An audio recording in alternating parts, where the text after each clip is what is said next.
Rewind 2021. There was a parade in my city. Number one pick, dancing in the street. Everybody was hitting the grid. Cade arrived in the D, and it was live as can be. They can ball, but we didn't want Green, Mobley, or Scotty B. No shade. When he got hurt, everyone lost it. Storylines leaking, no faucet. Caught him washed when he broke his tibia.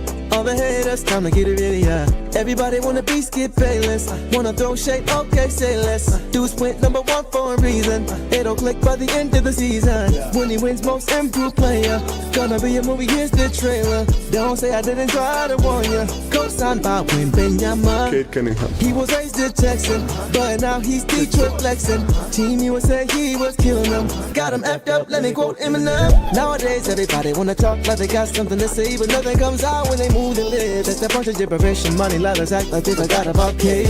Nowadays, everybody wanna talk like they got something to say, but nothing comes out when they move their lips. That's a bunch of gibberish and money lovers act like they forgot about Cade.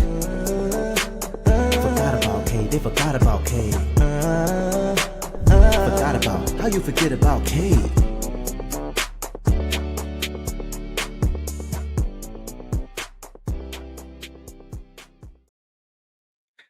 Detroit basketball.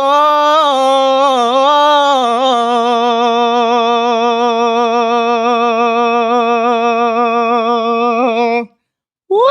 Wow. Man, oh man. Wow. What a win, man. Yes. What a win. Okay, everybody. What up, though? Welcome back to another episode of the Downtown Deuce Show with the boss. Hope everybody is having a great Monday night. Hopefully you are after that game. Boss, let me know how you are feeling right now. I already told you I hated everything about that game. It was not the start. So I'm so glad that we pulled it out because I was just angry. I was just angry. Man, oh man. Before we go ahead. I was gonna say our physicality just really paid off in the end, and yes, that's the kind of basketball I love. I know the Pistons love, the Pistons fans love, so all good now. Yeah, much better. The heart rate is approaching normal at this point after that nonsense. So boss, before we get started, did you want to make your PSA? And then you can get into the game. Yeah, so from here until, if you were tuned in the last show, you already know this, but from here until the 1st of January, 50% of all Super Chat proceeds will be going to the Holland Group Foundation, which is Ron Holland's family foundation, just in the spirit of giving. We'll post the link and stuff in the description and captions if you guys want to donate there or just learn about it. But yeah, so and half of your Super Chats tonight and through the next 8 games will go towards that. Absolutely. So you guys know they've been supporting our city. So y'all know how we do. We support those who support others. So shout out to them for sure. Yeah. We are going to get to tonight's game, guys. I see you guys already in the chat. Make sure you guys hit us, let us know so we can get to you. Organic says they forgot about Cade. They forgot about Cade. Y'all saw the intro. I had to open it with Cade tonight, man, because he balled out. The whole team really played hard and played well, contributed, but he did not want to lose this game, man. Yeah, you said quote Eminem more. You caught that toward the end of the song? If you caught that, yeah, for sure. You know what it is. All right. But guys, before we get into the nitty gritty of this game, first, I want to say first and foremost, we have a special guest with us tonight. E. Vinny is in the building. Eric Vincent, clutch points rider for the Detroit Pistons, my guy. What is going on, Brody? Oh, wait a minute. Let's get You know, you're right.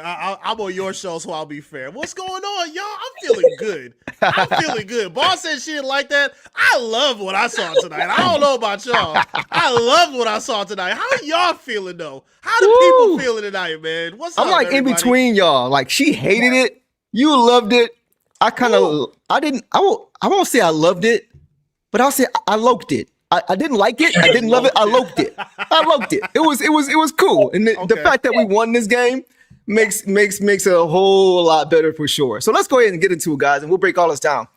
So, guys, the Pistons beat the refs and the Celtics tonight, 112-105, on the road to improve to an East best 21-5 on the regular season. The Pistons, guys, the Celtics, as you guys know, snapped the Pistons' 13-game win streak a couple weeks ago. And tonight, the Pistons did not seem to forget that. So, guys, yeah, we are going to get into this game in full. Eric, appreciate you joining us as always. Even my brother.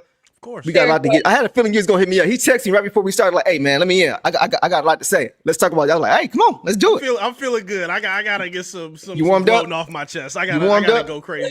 Got the stretch out and everything. No better place to do it than with y'all, man. Let's get to it. I appreciate that, my brother, and we love to have you, man. All right, so let's get to it. Let's get to some initial thoughts, man. I'm gonna let you guys tee it off, and I'll let you guys know what some of mine were. Eric, you are the guest, man. Let me know some of your initial thoughts before we get too deep into the box scores. Man, it definitely was a game. It seemed like the refs were trying to sway some favor. It looked like, bruh. I didn't understand the challenges that were overturned and went in their direction at all.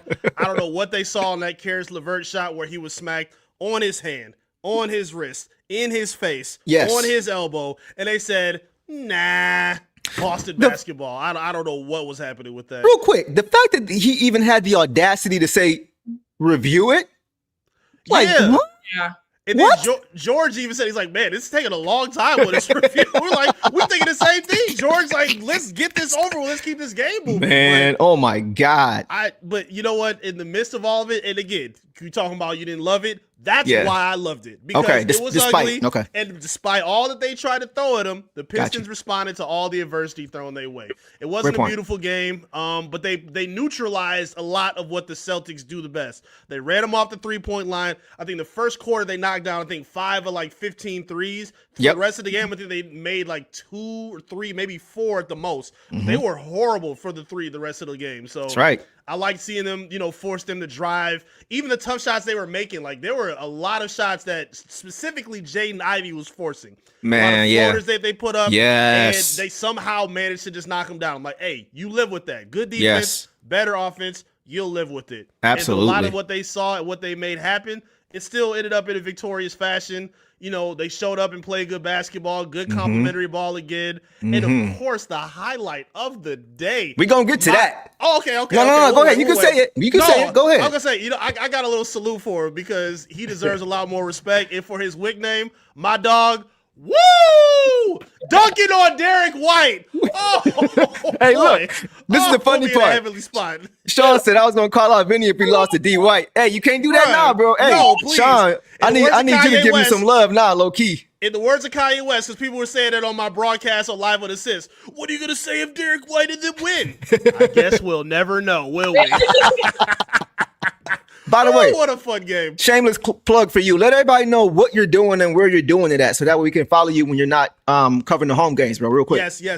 So, yes, I'm a beat reporter for the team, but I don't travel with the team for away games. So I'm actually broadcasting and streaming every road game with the Pistons on liveonassist.com. Liveonassist.com. It's on my Twitter. You can follow me at I am Eric Vincent. We had a pretty good number of people in there, man. It was a really good time. Okay. I'm gonna bring you some people with me as well. I need y'all on there with me for the show for sure. So it was a really good time. If y'all lock in with me, next game is on Thursday. I'll be back on again, liveonassist.com. Rock out for an away game with your boy. It's gonna be a good time. There will be a link in the description of this video, so make sure you guys go check him out and check that out. I got to check it out too, because I was taking notes during the game, but I couldn't really follow, but I'm like, man, I got to check this out, bro. So I'm going to send you my highlight from the Derek White jam party. I got one for you right here. That might go viral low key, so I'm going to check that out for sure, So far, so good. It's going pretty good right now. So add on to it. Help out your boy, please. Yeah, man. Tell a friend. Y'all know how you say. All right, for sure. Vulture says, I love the energy. Hey, energy is the vibes is great tonight. The vibes are immaculate in this episode for sure, because of how it played out, despite the things that Eric just mentioned. So we're gonna get to that for sure. So, boss, let me know some of your initial thoughts, and then I'll come to you guys with mine. Yeah, I mean, I already said it already. I did not like this game, but I got frustrated with the refs early. I had to convince Deuce to get frustrated with the refs. She did. Once Cade got his technical, I was like, see? Yep. Because you're right. I was talking about what I was seeing. And, and I had to do the national broadcast, guys. When it's on national TV, I don't get to see League Pass. So I had the national broadcast team instead of Blaha, which was kind of nice. They gave the Pistons a lot of props and everything, which was cool.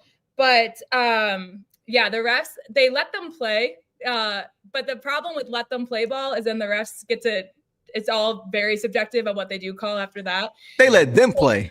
That was frustrating. The one that comes to mind for me most was there were a lot, but the consistency one was Ron getting bodied by Jaylen Brown. Man. And then no whistle, but then on a loose ball, Ivy bumps into Walsh and Right. it's a whistle. That's where I was just not loving it. Agreed. But I love the physicality. I knew that we would win the physicality game.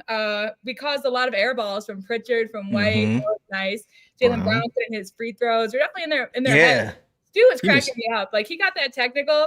But I don't know if you guys got the same angle I did. But after the second kind of skirmish they had, he went over to the bench and was like yelling at Cade. Like he was like for Cade to pump him up. Like they were pumping each other up. So yelling at each other. Okay. Go ahead. Finish. Go finish. Yeah. But so I just like know that after that he was just in it. And I love that he had a block on Brown. There's just a lot of defense I love tonight. And then of course the national broadcasters were saying smooth operator after Cade's it's becoming a thing now. So it was fun. And they just thought it was really pretty. And just to get that respect, I feel like they were respecting us more than Boston. All they could give for was wow, they gave us props for our physicality, our defense, our ball movement, all that. So yeah, and the zone kind of scared me, but we broke it. We came out on top like I knew we should. I think that's why I was angry. I was like, we were playing, especially in the first, we played down to their level. We were shooting, we shouldn't be shooting. Like we were trying to match their game. But eventually we got on our own. So I mean, I'm just thrilled again that we won and by 7, which is clutch. So on the road. It's not easy to win in Boston, man. And they've been playing well lately. They were 10-3 coming into tonight's game. In Boston too. A home game in Boston is tough. Yeah, for sure. This is their first win in Boston, I think, since 2022. I think February, actually. Wow. They Okay. played up on the broadcast. This is huge. Nice. It was nice, as we've said. It wasn't. We had to play through the Celtics and the refs. Right. Exactly. Career Pistons fan. What's going on, Tom? The Pistons won again. Yeah. Shout out G-Mac Cash. Hey, I want to come back to my dog, Dominic, always showing love, man. What's going on, bro? Dominic says, good dub. Cade cooking white to ice the game. And woo, dunk had me waking up the neighbors. I bet the neighbors know your name. Anyway, says, love Ausar, but 1 for 7 at the line is unacceptable. Yeah. But on to the next and keep it real. It wasn't pretty, man. Go ahead, boss. No, it was just tough, the free throws. I mentioned that to you too. Like, I'm loving Asar's aggressiveness to get to the basket. Yeah. But he was like the only one getting calls at the rim, and it was just the last person I wanted to get calls. Exactly. He went out there and then, especially in the fourth, he just stayed aggressive. And we'll get into it more when we get to the top score. But Facts. Sean says, smooth operator. Deuce could have sung that better. Smooth operator. You already know. It's good to hear that he's kind of getting more notoriety, though, with these national games. We haven't had this many in I don't know how long, so it's good that he's starting to get more attention for sure, at least from the media. The refs, not so much. But anyway, go ahead. I will just say last thing, as right before I set up, I caught a little bit of his interview with the national media. And they just talked about his nickname, Smooth Operator, and how he comes through in the fourth. And he just said that he just loves the game and loves to play. And this is what he loves to play. Like, you already know. This is just me playing my kind of basketball. This is what I like to do. So look, this is what I saw, man. This was a game of identity. Straight up. Like, who can exert their style of play on the other team more? We know the Pistons like to run, turn you over, get out in transition. And the Celtics, they do a good job of taking care of the basketball for the most part. They don't really hurt themselves a lot, right? They like to overwhelm me with the 3 bombs, obviously. And they make, like, the game plan you could see was to make the Pistons take the ball out of the basket so they can't run. Right? And they did hit first in this game. We started off well, but then they kind of got into a little lather. They got hot again from 3 early in this game. They were like shooting 40% from 3, I think. 45% in the first quarter alone from 3, like 60% overall, which was crazy. So they know we like to run, and they made sure they didn't turn the ball over, and we couldn't get out in transition. But because they knocked down those shots, that forced the Pistons into that half-court offense, and that's what made things tough early. And they deployed that zone that Boss talked about, and the Pistons really didn't do a good job attacking that early. But second quarter, and I was thinking, like, they're not going to be this hot all game. They made 20 last game. But I was like, they can't. There's no way. This is a numbers game. And eventually they cooled off. They cooled off for the rest of the game, really. They were like 2 for 13 in the second quarter from 3. And that's what allowed the Pistons to get out in transition and tie the game up and get it even again. But they were only down, I think, 4 at the break. So you could see they kind of weathered the storm a little bit after that barrage early, which I thought was a good sign that we maybe had a chance to steal this game. But I don't know about you guys. Let me know what you guys think. I don't know what happened, but to me, it seemed like after that double tech on Stu and Jalen Brown, things started to change. it seemed like the intensity defensively started to pick up for the Pistons. Like they started to just get after it more. It was almost like they were like, okay, we're not losing this game now. We're not losing. I want to give them credit. They could let this game get away. When they were up, when they were down like 12, 13 early second quarter, it could have got away quickly. On the road, a lot of emotions, real chippy, but they weathered the storm. They took punches, but they actually responded with their own and showed some chin a little bit. So I thought that was really big on their part. A lot of growth from a young team. What do y'all guys think about that? Yeah, I agree. Go ahead. Yeah, no, Go ahead, E. yeah, I agree 100%. I think it was there were a lot of moments where they kind of change up some of their defensive philosophies. Like they were really cued in on running Boston off the line. And after they were able to do that, the only problem that they were really having was just guarding with their hands. And as the game went on, they stopped doing that. Good and point. I think it took a little bit of Stu's physicality for them to realize, hey, we can lock in with this team. We just can't give them any of our momentum. And I think they did a really good job of slowing that down. The Caris LeVert rip up to get an open, easy dunk. I mean, obviously the dunk by Wu to just kind of like swing a lot of the play for what they did. It was a lot of good things that they did to show that they were ready for this game and they weren't going to make the same mistakes that they did last time. So yeah, it was a really good job of correcting a lot of the errors that they made last time. Even if it wasn't pretty in a lot of the spots, they still keyed in on the most important parts, which helped them get this victory tonight. Great point. I definitely agree. Real TV says, heck of a game. We're battle tested in crunch time, but I'd love to see us put these teams away and save the dramatic. I don't feel like this was really a game we could have just blew them out. Yeah, I thought they had a good game plan. I felt like it was going to be kind of like nip and tuck the whole way, especially after they weathered that storm. Boston's a good team, man. Like they're a well-coached team. And once I saw the refs, being that 13th player or 12th, what is it, 13 on the field? 12 on the field when they say the ref is a 13th player? 12th man, my bad. 12th man, when they say, like, it felt like that. Yeah. And so when that happened, I'm like, yeah, this is going to be a grit and grind game. We're going to have to fight and take this one for sure. So appreciate you as always, Juan. The rest of garbage. Yeah, it was terrible. It was bad. It was bad, man. So guys, let's go ahead and get to some individual box scores and see how this game played out even a little bit deeper. Let's start with Cade. 32 points tonight, guys.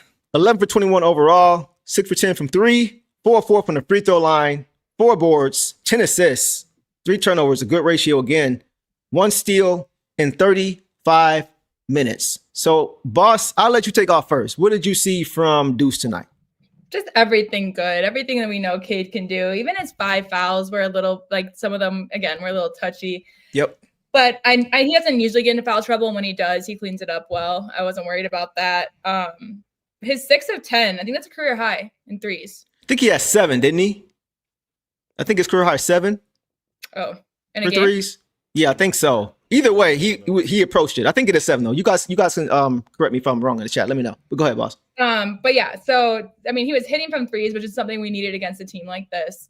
And yeah, just the 32 points, 10 assists. Like he just shares the ball so well. He had that clutch steal after checking in the 4th on Brown. He was, knocking down threes.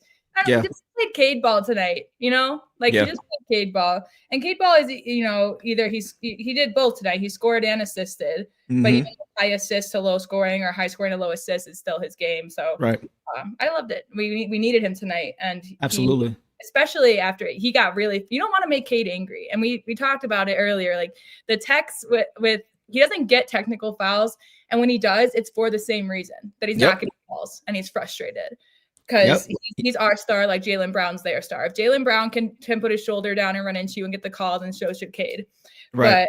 But so after that, he just really popped off and he wanted to win. And they fed off of it again, like how Stu went to him to talk. He was on the hyping Ivy up. He was hyping Ron up. But he's just such a team guy. Mm-hmm. The incapable Hulk. Yeah. They made him mad, and he started going to work. Smooth operator Thugboy says Cade or CunningHIM VP. I like that one. That's actually dope. CunningHIM VP. I mess with that. All right, go ahead, E. What did you see from Cade, bro? Cade must have been listening to my broadcast because I said at the top. What you say? Cade unlocks his 3-point shot because I was kind of, keying up on a few things. I'm like, listen, I don't know what has happened to him from college to now, but the 3-point shot is just frustrating to see him kind of go on and off because it always seems like he'll hit the first one he takes and then he kind of just goes cold. He was just revving it up and going. And then towards the end of the game where he wasn't looking for the 3, he was able to get everything else that he wanted. Getting to the line, that midi was unstoppable per usual. And he was really aggressive in hunting that out and finding it. And yeah, 7 is his career high. But 6 is fantastic for how he played and they needed it. There were some layups that he was missing, but when you're knocking down that triple, that kind of offsets it, and I'm not going to kill or be upset about that. Right. Yeah, he was fantastic. I liked some of the defense that he played, even though he was fouling. Again, he was somebody else that kind of gets a little bit jarring where, he's defending with his hands a little bit too much, but he always has found a way to kind of toe the line of if he's high in foul trouble, he'll stay there, but he doesn't foul out a whole lot. And I do like that about his game a lot. So for him to go band for band with Jaylen Brown, who had a really good game tonight, this was a huge night that was needed by Cade. Because a good point of it, he was the only one in double figures until like the fourth quarter, where Tobias started cooking a little bit for him. So this is a huge performance from Cade, one of my favorites that he's had of the season thus far. The Pistons needed a big performance from him, and he gave it to him. That's right. That's right, man, for sure. How does he have 5 fouls and only shoots 4 free throws? Yeah, I know he had some bad ones. He had the reach around one, the low percentage steal when he tried to go for it. He had some. I think some of those are because he was tired, to be honest. But you're right. He has to be a little better with that, But still, 4 free throws, bro. As much as he was attacking the rim, he's got 4 free throws and he's got 5 fouls. Right. That guys goes to what Eric was saying as to why he liked this game so much. That's a microcosm. That is the epitome of what Eric is saying. Everything working against them, they still find a way to get it done. Go ahead, boss. Yeah, just like what Eric said too about missing some layups. Some of those were to get the foul calls that Brown was on the other end. Right. So, and not that he ever seeks them out, but he's like, well, if this guy can drive and get the basket and one, so can I. But he wasn't. So that's usually when he's not, I wouldn't say foul baiting, but he's foul seeking. And it's crazy. He didn't shoot his first free throw till midway through the third quarter, boss. That's why he was so mad. He was mad like me. Man. Yeah. So you could see like he didn't want to lose this game tonight. The way he was playing with intention in that fourth quarter, you could see they go in the little run, timeout. He come out of the run. He come out of the timeout, 3-ball. Like he was just trying to make sure he was stopping any momentum they were trying to get from their home crowd to win this game. And I thought he did a really good job in the clutch. But yeah, like Eric said, he had it all going, man. Despite not getting the whistle, he just had it all going. But like as far as the foul calls, man, you guys probably saw it. There was a play in the third quarter where off the screen, Jaylen Brown literally grabs his arm as Cade is about to shoot. The ref is on top of it. Cade clanks it because he got fouled and they called nothing. Yep. That's crazy. Like, how do you not? You're right on top of the play, bro.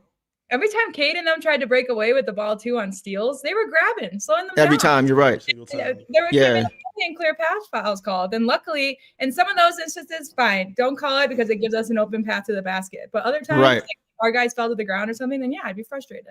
I also felt like he dealt with Boston's pressure well, though. It seemed like wherever the defense would come from, he would make the right pass routinely. Especially in the first half, he was just finding guys, whether it was Duncan, whether it was Tobias. He was just getting to a spot, drawing the defense in and making the right play over and over again. 10 assists to 3 turnovers, man. That's pretty good. That's better than the 3-to-1 ratio. So you definitely would take that. But I also like, too, guys, how early in this game, like Eric mentioned it, like he was looking to get guys involved, but he balanced that well with staying aggressive with his own offense. Mm-hmm. It wasn't where he was just picking the spots, and he was forcing the issue early. And I thought they needed that to get off to a good start in this game for sure. And he should have had a 4-point play as well. You guys might have mentioned that already. He got hit in the elbow on that 3. Yeah, they didn't call that one either. Yeah. Mm-hmm. And that should have been a 4-point play. So despite him not getting the whistle, man, he still carried this team and led this team to a really important win. So I want to give him a lot of credit for how he played from start to finish. Yeah, I just can't help but wonder again. People were mentioning it during the broadcast the whole time. If Cade had the whistle that a Brunson got, that a SGA got, Cade would be averaging 45 a game. Yes, that a Brown got. That's crazy. Like he would just be, because again, he's not. It's important that people, because I saw a little bit of it too. Cade is starting to do like some of that head whipping and all that. I did too. But for the most part, it's not foul. To me, foul baiting is an unnatural reaction to contact. Cade doesn't do that. He's seeking contact, and that's fine, but it's not unnatural when he does it. And I have no problem with him kind of initiating that when he's got the ball. It's the difference between foul baiting and foul selling. Yeah. Like if there is a foul, he'll let you know, hey, don't miss this. Right. But he's not going to say, hey, can I get a foul on this? Right. So like you're saying, it's a different level of what he's doing. But it's crazy because he didn't even used to do the foul selling. No. He's so old school. He was just trying to play through it. Go ahead. Right. And a lot of the guys that do the foul baiting, they actually are initiating the majority of the contact. If you watch SGA, he's pushing with his off arm constantly. Jalen Brown does a lot of that too. He had an off arm trigger all night long, and they didn't call any of it. Cade, he used to have a little problem with that, but he's been better without using an off arm lately. And now he's just running in and saying, all right, y'all gonna call it or not. Either way, I'm gonna go get mine. So I like the way Cade has been playing. And again, if one day he does get that whistle, just watch out because it'll be over for the league. It's a fact. We know that the whistle is a thing. The national commentators, I was telling Deuce about it, spent 4 minutes talking about how skilled the Boston Celtics are at drawing fouls and how it's a skill in this league to get the whistle. So they acknowledge it. So that it does exist. And so it's just like, again, and that we saw, like, I could think of the play where Cade did whip his head back and he got the call. I was on the rookie, Shireman. Yeah. Who Cade was just running all over. But, so it's like the foul call is relevant. It's not necessarily blaming the refs, but it is relevant when even the commentators are saying, like, look at this skill.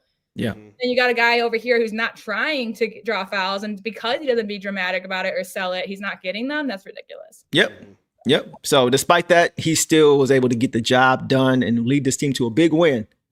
All right, guys, let's move on. Let's go to Duncan Robinson. Tonight, guys, Duncan Robinson had 7 points on 2 of 4 shooting, 1 of 3 from 3, 2 of 2 from the free throw line, 2 boards, 2 assists, 1 turnover in 26 minutes. Vinny, I'll let you take off first. What did you see from D-Rob tonight? He was quiet tonight, but I'm not going to be too upset because he's been playing really good basketball over the past month and a half. And honestly, I don't mind it. I don't mind nights like this where if he may not have his shot or he's not getting a lot of looks, cool. He's not forcing it either because those are just as good as a turnover. So I didn't mind him just kind of holding it up and waiting. There were a lot of moments where, Boston would load up with the zone and they would still close out because they know priority 1 or 2 is stop Cade and make sure Duncan doesn't get open for a 3. So I like that if he didn't have it, he wasn't, jacking it up right away. The Pistons had, THJR last year or Malik last season where they would just let it fly regardless. They didn't care who was in front of them. And 9 times out of 10, they were knocking them down. They played really good last year for the Pistons. But Duncan seems a lot more patient with his shot. He did make some plays defensively again as well. And I didn't mind that, again, when you're not giving too much offensively. So, again, I like that the Pistons, really this goes for all of them, whether it's Cade, guys off the bench, starters, it doesn't matter. They all play within the flow of the offense. It's no Jalen Greens on the team of, I got to go get mine and try to get my rhythm going. Like, they'll say, I'll get it when it's time. You got it. You got it, bro. Here, you got it for now. So I love the way they just have that kind of synergy within them. And I like how Duncan wasn't really forcing. It was more focused on his defensive effort. So I thought that was important for him. So good for Duncan. Boss, what'd you see? He didn't get a lot of the shots. He didn't get open really for them. I think my only question would be like, why not, if he's not getting the shots and you can see Jaylen Brown seeking him out as a defender, then why not put in another defender? Like, I think, Jenkins only played 3 minutes today. If Javonte had more minutes, I don't know. For me, that was I have no complaints against the way Duncan played, but I just think if you're not getting going on offense, then why are you playing 26 minutes when we have these other defenders that would give Jaylen Brown a harder time? But his effort is there. Like, that's nothing against his effort. It's nothing against that. But, again, that was my issue early in the season. But 26 minutes is different than 32, Right. But he just couldn't get it going offensively. He had those clutch free throws at the end of the game, which helped us. I guess that's my only thing is if he's there to shoot, he's not getting a shot, and you're seeing him being sought out on purpose intentionally because they know that they can, draw fouls on him or get the shot over him. I don't know. That's my thing, but y'all got me feeling like I'm about to be real mean right now. I just felt like he really was I feel like the defense struggled mightily with him in the game tonight. The Pistons, especially early in this game, were not able to get out in transition because they kept taking the ball out of the hoop. And a lot of that was because of him just not being able to stop Jaylen Brown at all. Like he just you could see they would run 3 or 4 screens just to get Jaylen Brown switched or to get Duncan switched on to Jaylen Brown. like over and over and over again.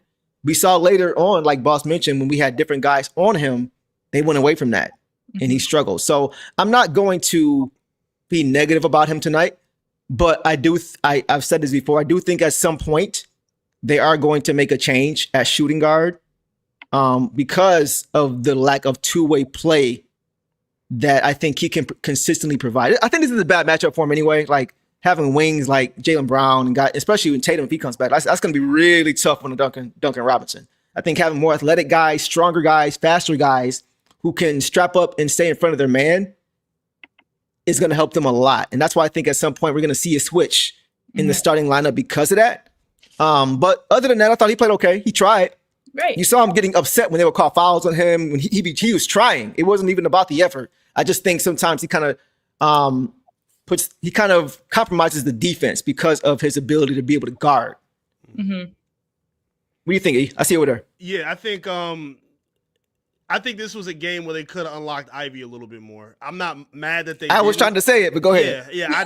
I'm okay with them keeping him on the bench because I think this is one of the best games he played. But I agree with you 100%. I think Ivy was really good on offense. We're going to get to him in a minute, but I think his defensive effort is where they're going to maybe reconsider that because you can't hunt him out anymore. Ivy built like a running back now, and he's staying in front of his guys in very impressive fashion. So as long as he's not lolling off and allowing open shots, like again, a lot of shots that they got off on him, he was contesting with a hand in the face every single time. So yeah, I wouldn't be surprised if it comes soon too, because I think he's really ramping up, and I think he's improving in certain areas too, even if his explosiveness isn't all the way there yet. Right. Yeah. So we'll get to him more, but that's a great point. We're going to get to that for sure. Yeah. All right, guys, let's move it on to Ausar Thompson. Ausar Tasmanian Thompson had 7 points tonight on 3 for 6 shooting, 1 for 7 from the free throw line, 6 boards, 2 turnovers in 23 minutes. So E, I'll come to you first, bro. What did you see from Ausar tonight in this game?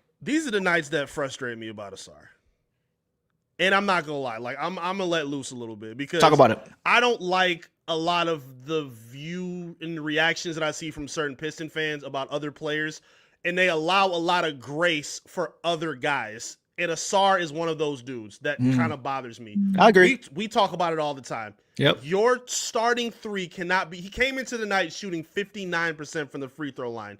1 of 7 is not acceptable, bro. It's not in any way, shape, or form. Real quick, what you always say is wings should shoot at least 70%. Minimum. Nothing less. Minimum. Continue. Or not minimum, excuse me. Yeah, that's the bar for sure. That's the bar. But yeah, I didn't like the way he played at all today. I think there was in the fourth quarter, I think, before they brought Wu back in, he had the ball like on the edge and he had a foot in the paint.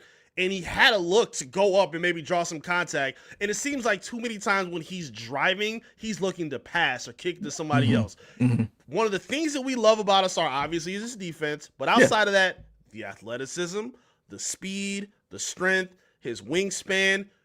If you can't use that offensively, then what good is any of that? Like, I don't like that about his game. I need to see him, again, even if you're missing the free throws, fine. You're at least drawing contact. You're being aggressive. You're frustrating the defense. I can live with that. And again, you're showing what dynamic you can bring by driving with that kind of athletic prowess. And he was not given that at all today. I was really frustrated watching his game. And again, it's just based on a lot of what I hear from other people surrounding some Piston players. And I think people give Ausar a lot of grace. And that point right there, if you put that back up on the screen, if other teams start doing that, that's going to be a problem. I know. Y'all can't keep hiding Ausar's offensive game like it's no big deal. That's a problem. Your starting three cannot be shooting 1 of 7 Ben Wallace numbers from the free throw line. That's unacceptable. It's completely unacceptable. Ausar's got to play better than he did tonight. I agree, man, because there were some times where he'd get the offensive board and he would see defenders there and he would be kind of like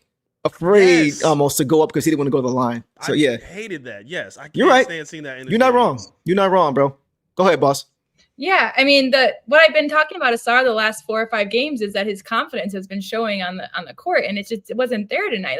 Like Eric said, like he would go there and his decision wasn't clear. He would hesitate on passing. He didn't know whether to go up or not, and he was the main ball handler when Cade went out, and he has no assists. So you're not scoring and you're not assisting either. Like what, so that's just where I'm at. It's like, if you're going to be the main ball handler too, like you got to make the plays. But his defense, I will give him that. I think he did, good on defense, got up there for the boards. I saw some effort from him in the third that I appreciated, but yeah, it just wasn't one of his better games. And some of the shots, like 3 for 6 isn't bad, but some of those shots were simple. Like someone mentioned in the comments, like just 2-hand dunk it. Like you have it. Yes. His first shot of the game that he made, he like jumped over. He was flat footed and made his leap and jumped over like Kada and Walsh. Yeah. And like he jumps high. Like you can get it off over these guys. You really can.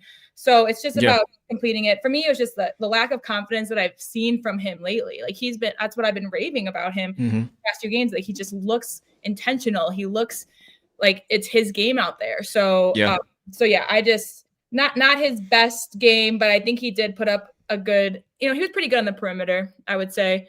But that's about it. And he didn't whip up any threes. Yeah. Good job, Ausar. You do a great job of finding the positives. I really give you a lot of credit, boss. You are really graceful when it comes to that.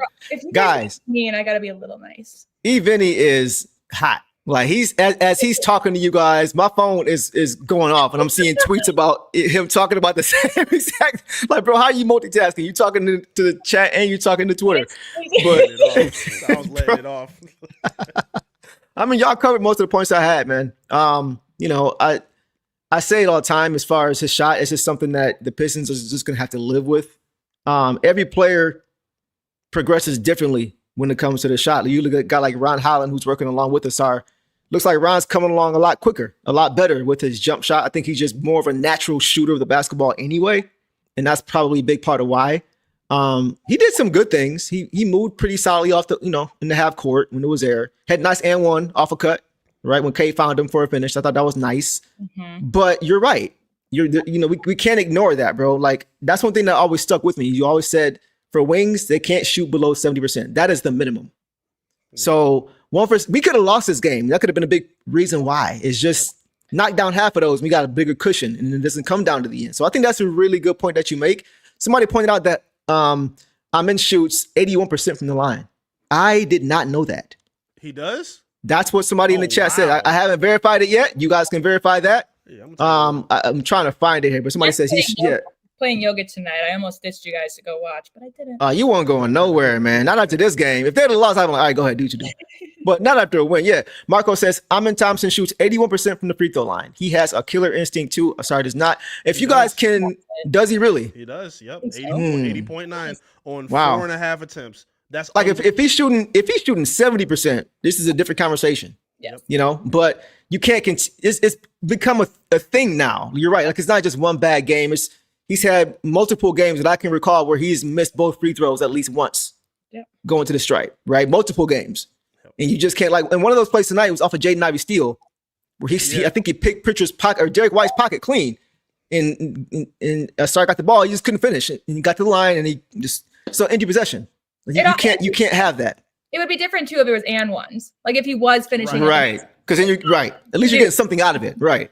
I thought he had one too. He had a putback, I think, in the third quarter, and they called a foul on the putback he had prior that he missed. Yep. And I thought he had it on that and one. I'm like, okay, cool, way to go, Ausar. Yep. And they took that off the board. I'm like, wait a minute, but that's got to be cleaned up. And again, if I wasn't hearing all the stuff that we heard all off season, I'd be way more calm on this subject. But when y'all was calling for so many other people to be thrown off of this team, and you give so much grace for other players, that's when it makes me upset. It's like, they're young players, they can grow, no problem. But people are calling him, he's already a max player, he's already this, we don't know that yet. Let's give some grace.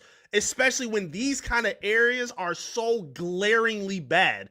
That's not acceptable, bro. I don't ever want to see him shoot that bad from the free throw line again. Man, let Jaden Ivey shoot 1 for 7 for one game. What? Bro, it would be pitchforks outside LCA if he ever did that, dog. Facts. Oh, my goodness. Can't pick favorites, man. We got to be biased with it. You know what I'm saying? That's all we're saying is that we just got to be honest about it across the board. We all have our favorites. I got my favorites. But you guys have credited us for saying, hey, we appreciate you saying that they had a bad game, even though you like that player. So you gotta keep it a stack. It's not about being right or wrong anyway. It's about, how is this team performing straight up and just being honest about it. So that's what we got to do. So I think, Eric, I appreciate your comments because I think everything you said was fair. It's not even like you were going at him. You were just talking about what you saw and what happened in this game. So it is what it is, right? That's his film. That's what he put on film tonight. Right. And we want him to succeed, guys, by the way. We want all these guys to succeed. But at the same time, it's frustrating when you see so much ability and there's just like these lapses or these areas of weakness that need to be addressed. And when people aren't addressing them, somebody has to. And that's why Evening's here to help us, right? So y'all know what it is, man. So we'll leave it there with him. Let's go ahead, guys, and move on to Uncle T in this game. Tobias Harris, 13 points, guys, on 4 for 11 shooting, 0 for 5 from 3. Yikes. 5 for 6 from the free throw line. 7 boards, 3 assists in 31 minutes. Boss, I'm coming to you. What did you see from Uncle T tonight? They seem to run the play for him to be our first scorer every game. Every half. He always scores first, and he scored first in the second half as well. I didn't love all the threes. I feel like if you go 0 for 3, like Tobias, you don't need to be taking those. But he did have some open looks, and that's why he had open looks, was because they let him three. I'm not mad about his game today. I think he did really well. Overall, I think it was just this is a good stat line for Tobias. Yeah, very Tobias-like. Yeah, and I don't really have any notes about him either. He didn't make anything exceptional, but he held it down. I think we definitely needed his presence on the court a few times.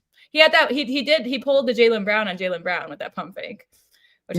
Caught him in the air. Yeah, for sure. I don't have much either. So E, I'm going to come to you. What did you see from Tobias Harris tonight? This was kind of those games that I'd be talking about with Tobias. You're not going to get a whole lot volume-wise from him, but he is going to make buckets. And like that off arm that he had, and I think he put up a floater, I think in the fourth quarter. I was shocked they let that slide, but that was a huge bucket for him because I think it put the Pistons up. I think it was like 9 or 10 points at one point. They needed that bucket. So like he's able to at certain points, because he can be a little inconsistent with his shooting and his scoring. But a lot of times when the Pistons need a bucket the most and Cade is getting double teamed and blitz and you have a bunch of other non-shooters around, he's one of the guys that's able to kind of step up when they need it. So again, it wasn't a game that blew you away from Tobias, but it was steady. Again, I hold my breath every single time he's in a fast break set. Because one where he dunked in, I think one where he just like lost the ball or got stripped. I wanted to text you about a certain player you've been talking about lately. That we'll get into that later. If we have no time, we'll get to that. But I was thinking the same thing. Because it was booking it in my head the whole way, bro. Everybody in the chat, make your guesses. Make your guesses. Who do you think we're talking about? Right. I'm just sitting thinking, oh my God, if that was do you mean the fast break? Because it was a play where Jalen Brown came over at the very end to try to disrupt the play, and he ended up doing it. Tobias missed the layup, and I was like, the lift just wasn't there, and I was just like, if we had, I said the same exact thing, bro. It's been a lot of plays he's had like that this season where they've been on the break, and again, you even talked about it on your show with Lindsay and Tim about playing up to pace. Like if you had a guy like Anthony Davis, he doesn't fit what the Pistons need. And a lot of times when the Pistons play in fast break sets, Tobias is losing the ball or he's not playing up to pace with the other young guys. Right. So, I love Tobias. I think they kind of need him for their half court offense at times. But he did what he needed to do to help get this win in. So I'll give him a little bit of credit. Yeah, like I'm where you guys are when it comes to expectations for him. Right, like that's all we're talking about. I know. I'm trying not to get into the chat yet. I don't want to give it away. Let's not give it away yet, y'all. No. But that was like. Sorry. Go ahead. Sorry. Go ahead. I just want to say that honestly, the way he played tonight, it feeds into your argument. I think a little bit about him coming off the bench, because what he produced tonight was good, but that would be even a better stat line in the second unit. Right. 100%. And that's kind of why I wanted, especially because the Boston Celtics, they have, good perimeter defenders in their starting lineup. Coming off that bench, not so much. Right. So this would have been a good game to see him kind of take advantage of that second unit and have more of a defensive presence with a guy like an Isaiah Stewart in the starting lineup, who had a very good game, impactful wise tonight as well, for sure. But as far as what we expect from Tobias Harris, he didn't hurt us. I mean, his shooting, he plays the same way pretty much every game. Like he knows his role. He's not turning the ball over. He's not taking a bunch of bad shots. Normally, he's just either making them or missing them. So yeah, like he just had a bad shooting night. If he hits half of the shots he missed, I think, we're saying he had a good game. So solid from him. We'll leave it there for him. Don't have much wrong with him. And yeah, the chat's going crazy, bro.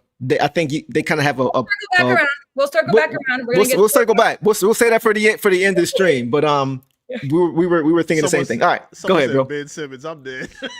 Oh my God, we're not talking about Ben Simmons. Marvin's a troll, bro.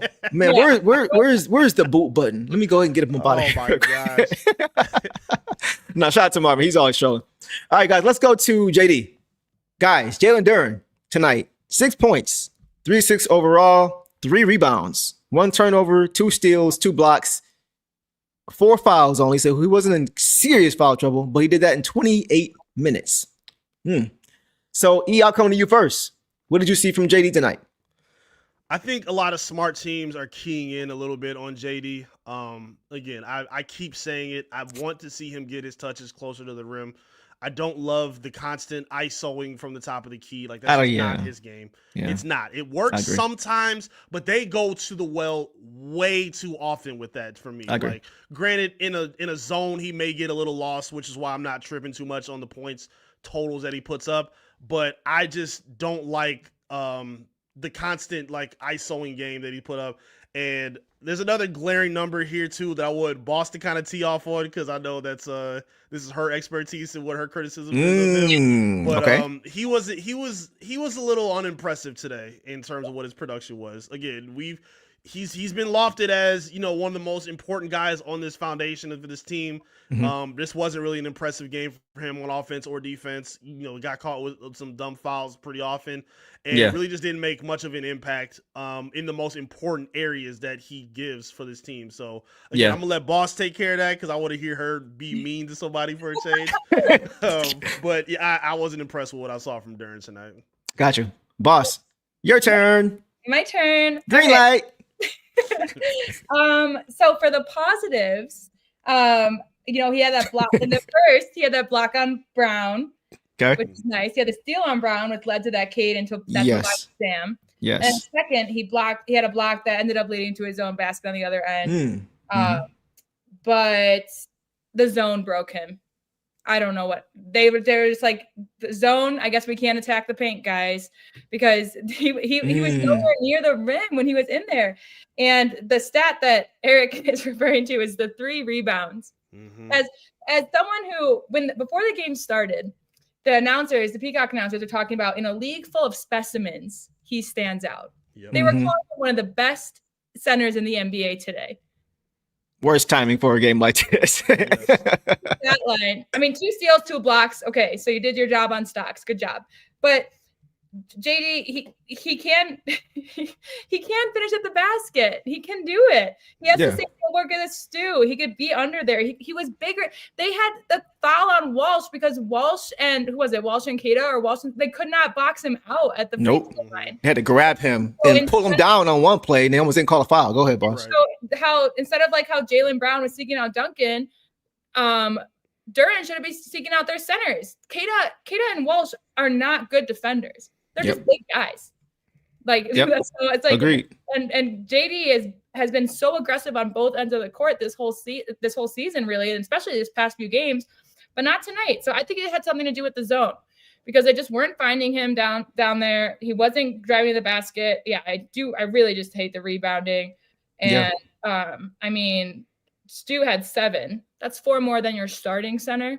Yep. No. Yep. I agree. I agree. And it's funny because me and you were talking early, and I was like, the only guy who looks good today is Cade. It's like in the first quarter. And you were like, no, JD looks good too. Yeah, he started off well. Yeah. And then it stopped. So I don't know. And then it stopped. No, you're right. We know that he gets better. So I'm glad that we pulled out this win without, his usual stat line. Because this is a guy, again, that I've said can get a 20-10 game every game. Yeah. So, Kev says you can't do that on national TV. I think I would agree with you there, bro, for sure. But especially Go ahead. Just like we were just talking about how Ausar is 1 for 7 at the free throw line. JD could have easily gotten a free throw line too if he attacked the basket the way Ausar was, and that's his job. And that's his job to do that. That's true. So that's true. Not very impressed. Good points. Yeah. Good points. Like JD's like the only guy I think she consistently like is critical of, bro. Like everybody else, she's just like graceful. I don't know what JD did to her. She be getting on to him, bro. Like she's the only one. I'll be the positive one when it comes to JD. I mentioned Ausar's 0 assists. Okay, you started off good for about 10 seconds, and then you spent the next 2 minutes on all the bad. It's all good, though. Talk about it.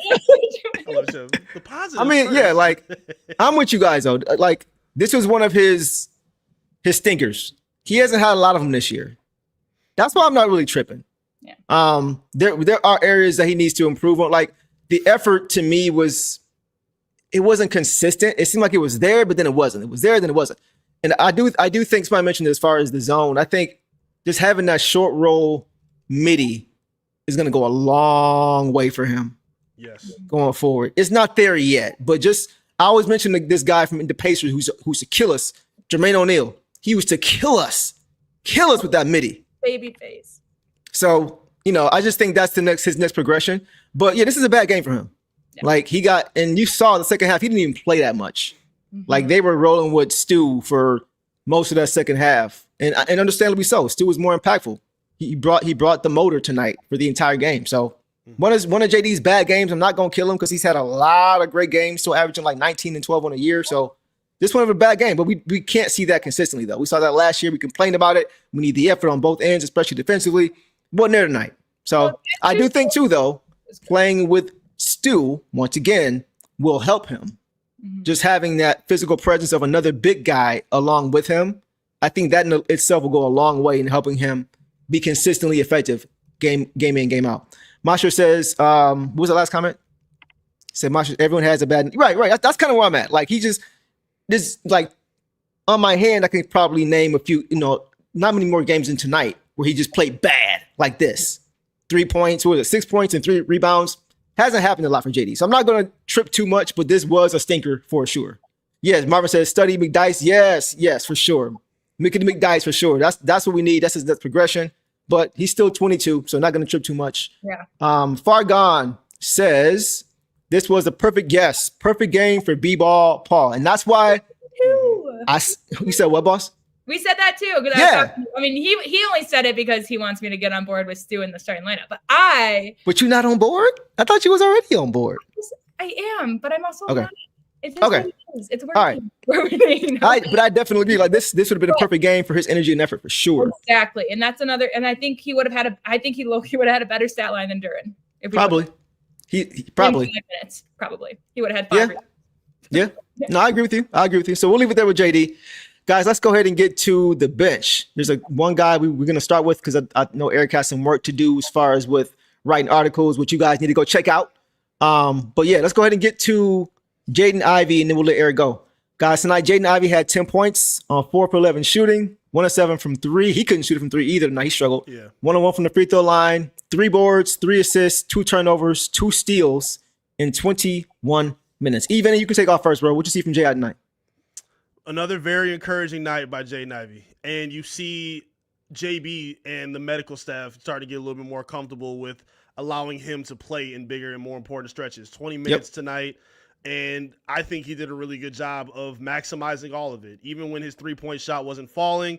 Again, I think this is the best defense that we've seen him play in a long time. I think he's doing a really good job of staying in front of his defenders. The last game against the Hawks, where that possession where they rotated well and he had the most important closeout at the top of the key to keep the ball moving, and then flipping the ball back to get a loose ball turnover, boxing out blocking out very well, doing just the little things. Little things. He's not focusing too much on the how do I get back to who I was with these kind of plays. He's adapting to where he's at, and he's doing a lot of really good things for this team. The reverse layup he had with Cade in fast break, I think it was the second or third quarter, whichever one it was. That was really impressive that I saw from him.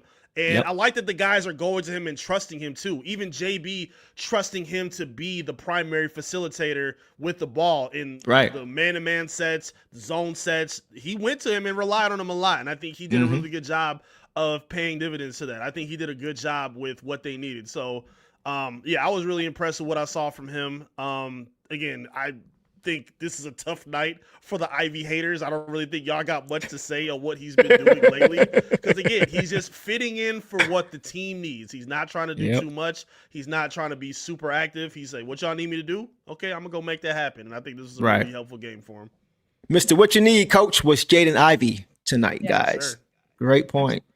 Listen, bro, we appreciate you, man. I'm gonna let you get to work. But if you think it's something else you want to get to, we'll probably still be here for the next half hour or so. So doors always open for you, bro. I'll be tuning in. We appreciate you, my brother. Man. I'll let y'all. As always, y'all tune in with E too. We're gonna make sure that link is in the description for you, brother. Yep, appreciate y'all. All right, bro.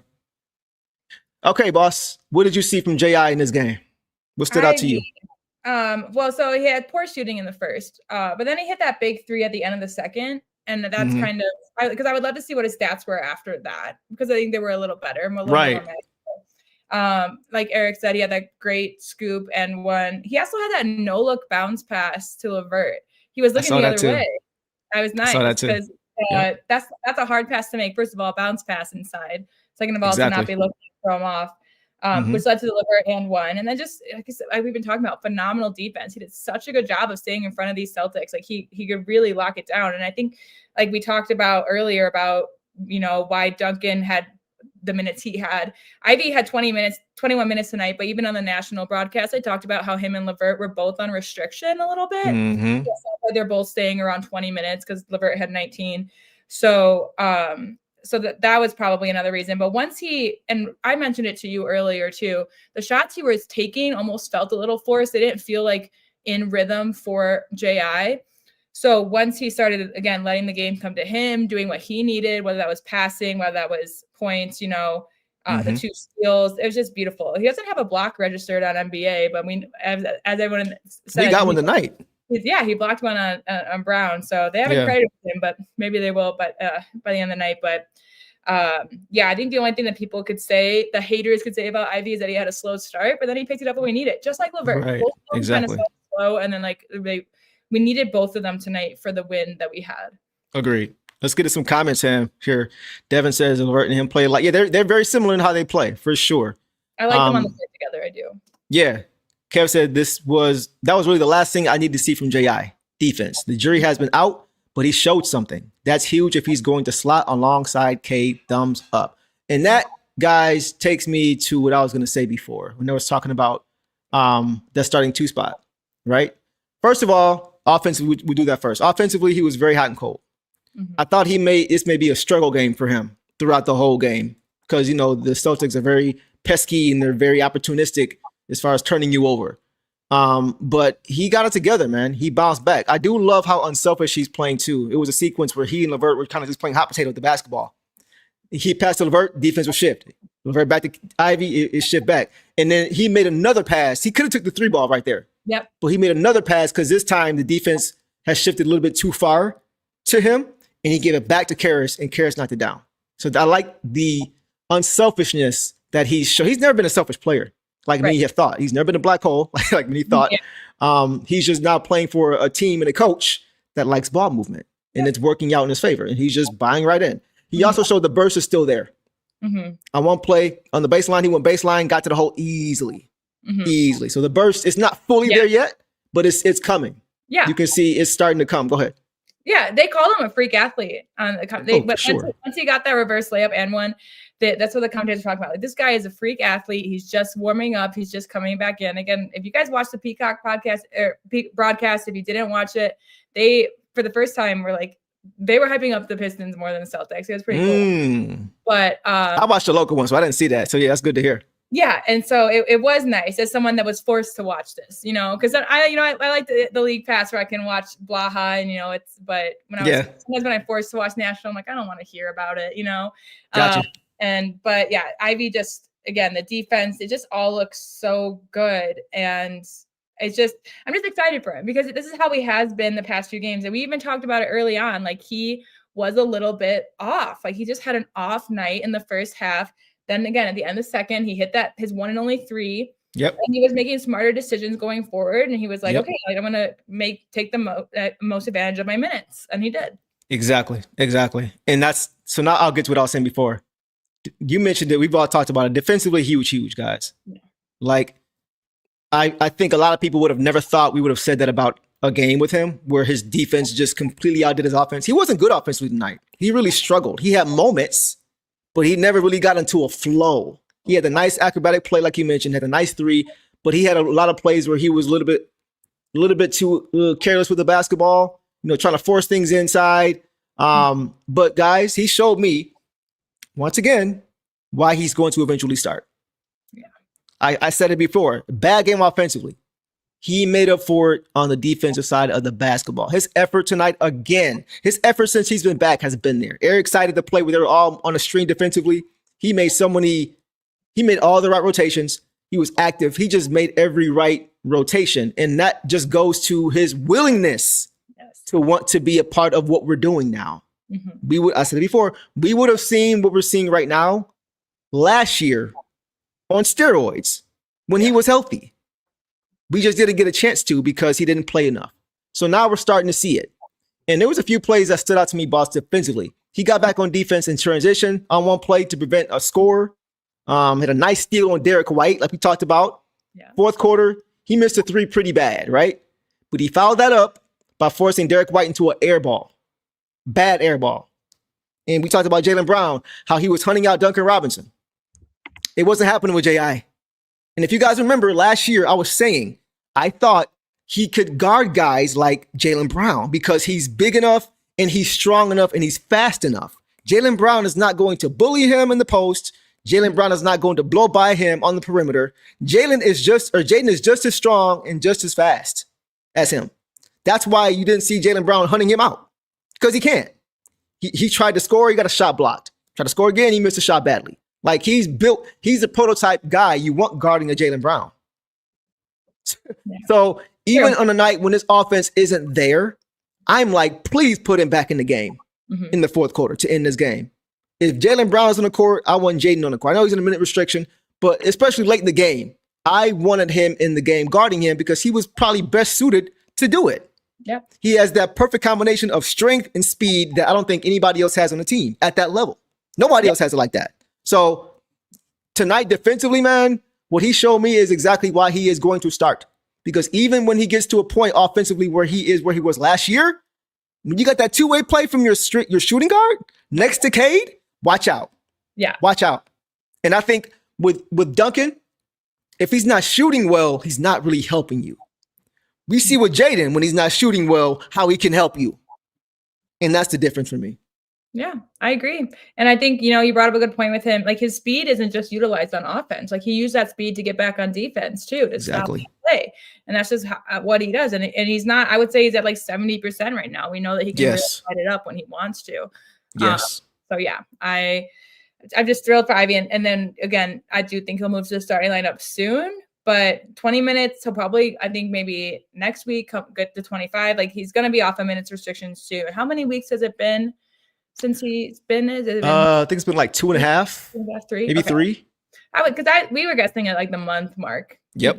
To 100%. So we're almost there. Yep. 100%. I think you guys have seen the same thing, man. Yeah. Cade is starting to see too. Like, we saw it on the floor. Like whenever they're on the floor together, less doubles on Cade. Because it's easier to take away a spacer than it is to take away somebody who can shoot the ball and who can penetrate. Which is why they weren't doing it. They weren't doubling Cade because they knew once Jaden gets the ball and gets downhill, it's going to be tough for the defense to stop it. Right? Duncan tries to do that, but he doesn't have the burst to be able to get past those closeouts as easily as J.I. does. So the two-way guys, it's all about two-way basketball. Cade's a two-way player. J.I. showing he can be it. We need to start to get to that level, right? J.D. has that two-way ability. So the more two-way guys you have, the better. Because now you don't have any liabilities on either side of the basketball. Right. And it's not like Jaden's shooting 25% from three. He's shooting 40% from three still. Maybe 39 now after the night he had from 3, 1 for 7. But he's shooting about 40% from three. Yep. So you got that plus the defensive intensity he's bringing. Yeah. Give it all day long. Intensity is such a good word for it because he had some, maybe not, not a Javonte dunk momentum swing, but he had some momentum swing plays out there. That's why Cade was getting hyped for him on the floor and on the bench. Right. So this is the kind of basketball that they all love to play. 100%. 100%. So yeah, it's just crazy that we're saying he had one of his best games and he was not that good offensively. That's a great sign, guys. Yep. That's a great sign for his growth, for this team going forward. Like you said, Mr. What You Need tonight is exactly what he did. He just knew that he was going to have those minutes. And again, most of it, I'm curious to see what he was, after in the second half. stat wise, because most of those shots were early, just trying to get hot, trying to get going. The commentators and not like we're talking about that too. Like you can't make one unless you shoot it, And this one just came up clutch, and then he just focused on defense. And I just think like his intensity is just going to carry over. And before we know it, he's going to have a game where he's just hitting on both ends. And then that's going to solidify his confidence. I mean, we saw his buzzer beaters last year. Like the one that comes to mind is the buzzer beater against the Raptors last year, where he drove it in and like shot over 3 guys and had that nice floater and hit it. Like that's the Jaden that's coming. Yep. He's not 100% there yet, but that's what's coming. I agree. Organic says those football genes from his dad and grandfather kicking in, bro. He's jacked. Right. His father, Javon, our friend, right? He played football at NFL level, played for the Ravens. His grandfather played for our own Detroit Lions. Go look that up.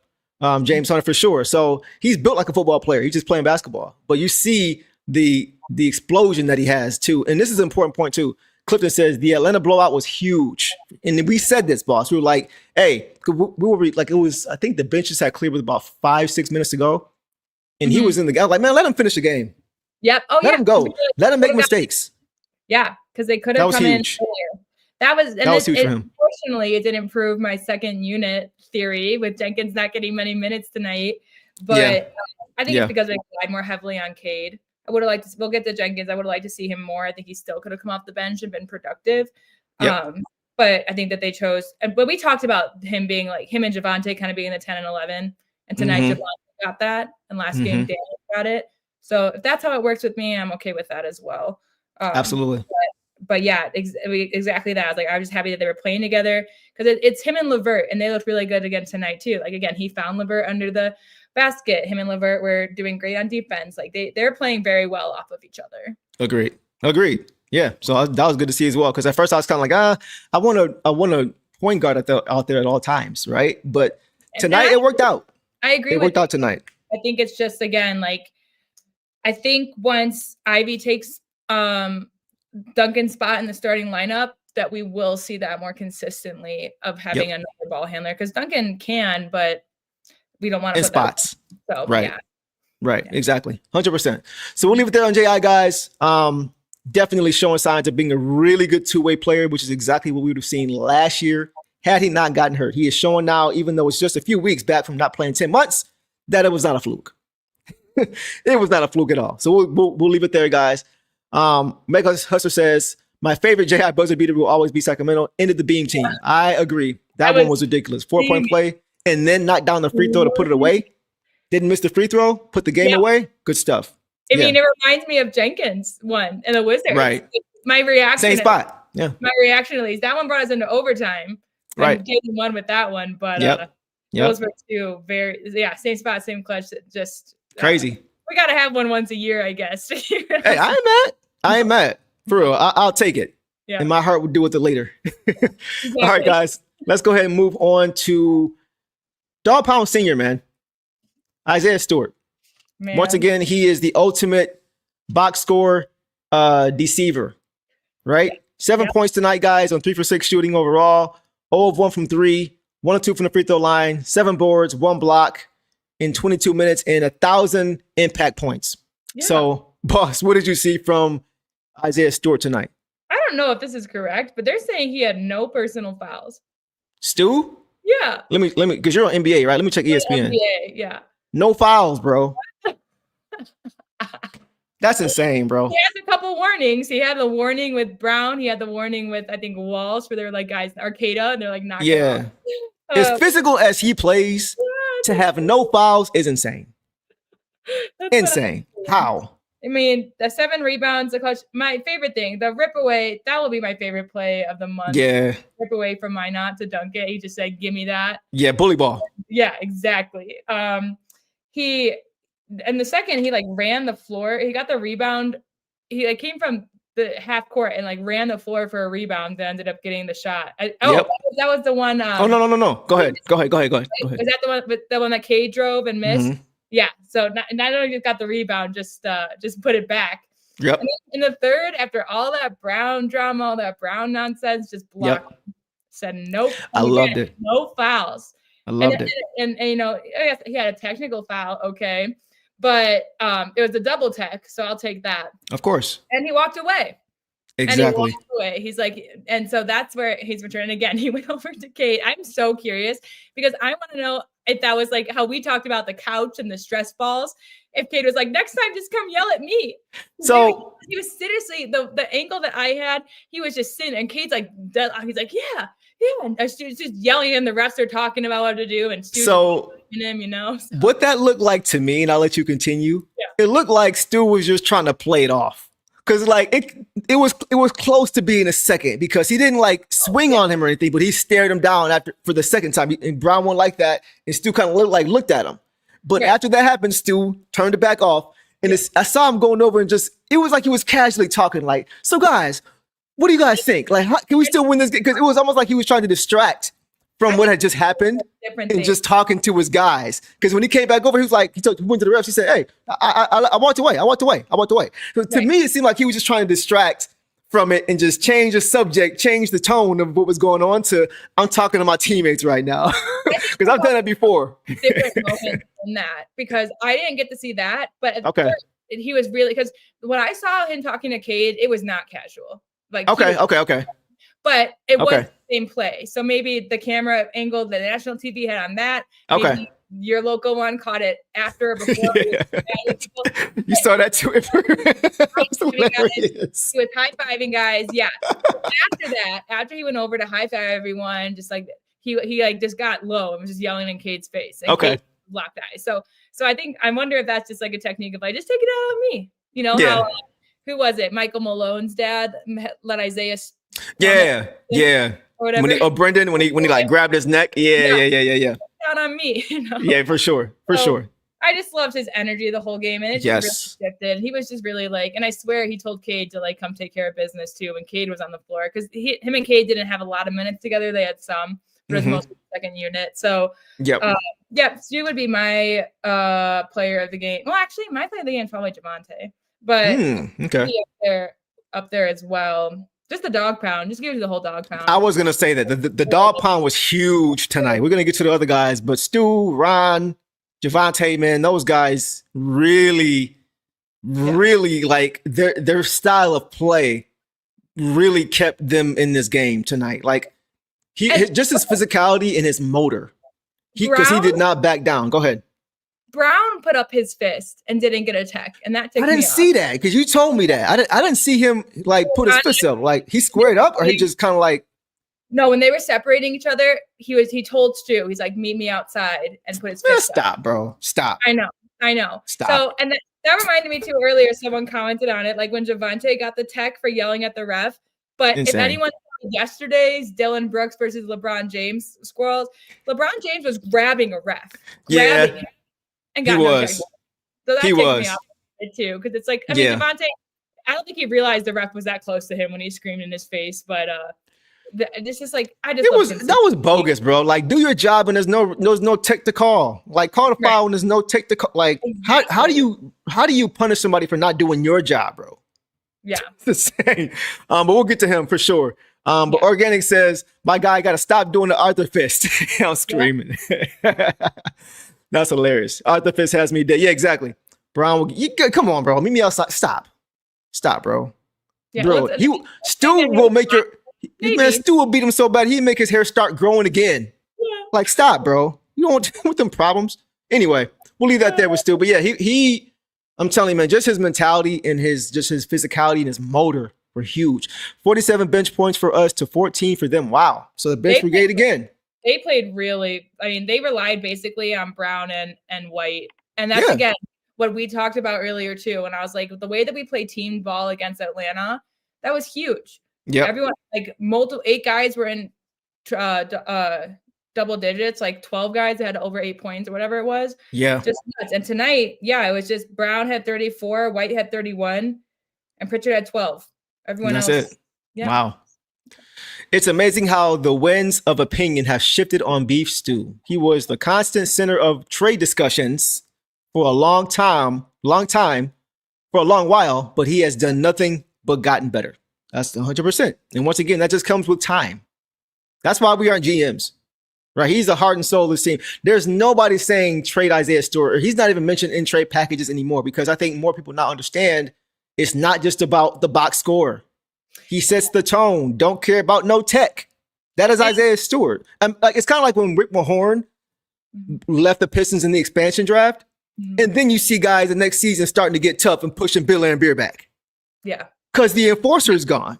Right. Their whole identity, there's a hole in your identity. Yes. That's what Isaiah Stewart is. And that's why he's not going anywhere anytime soon. We discussed this earlier, guys. There's so much, Deuce and I, but like, there is so much emphasis on, I think, or lack of emphasis on just team chemistry. Look at the Clippers.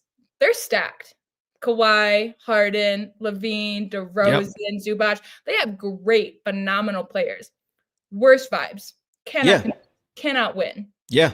It matters. It 100%. matters. Even if you have someone that, again, he's a holder of the culture. The culture is very important. It's not just about production. It's about production and team chemistry. We've heard guys, who started stuff? Butler started stuff. Yeah, those guys. Yeah.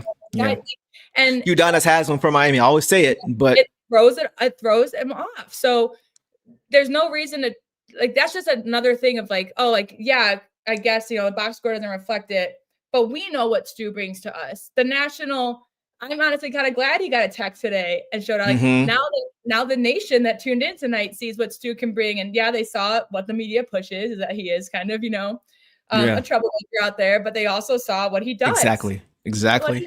And so great point. They saw a little bit of everything. They saw exactly who he was in his entirety.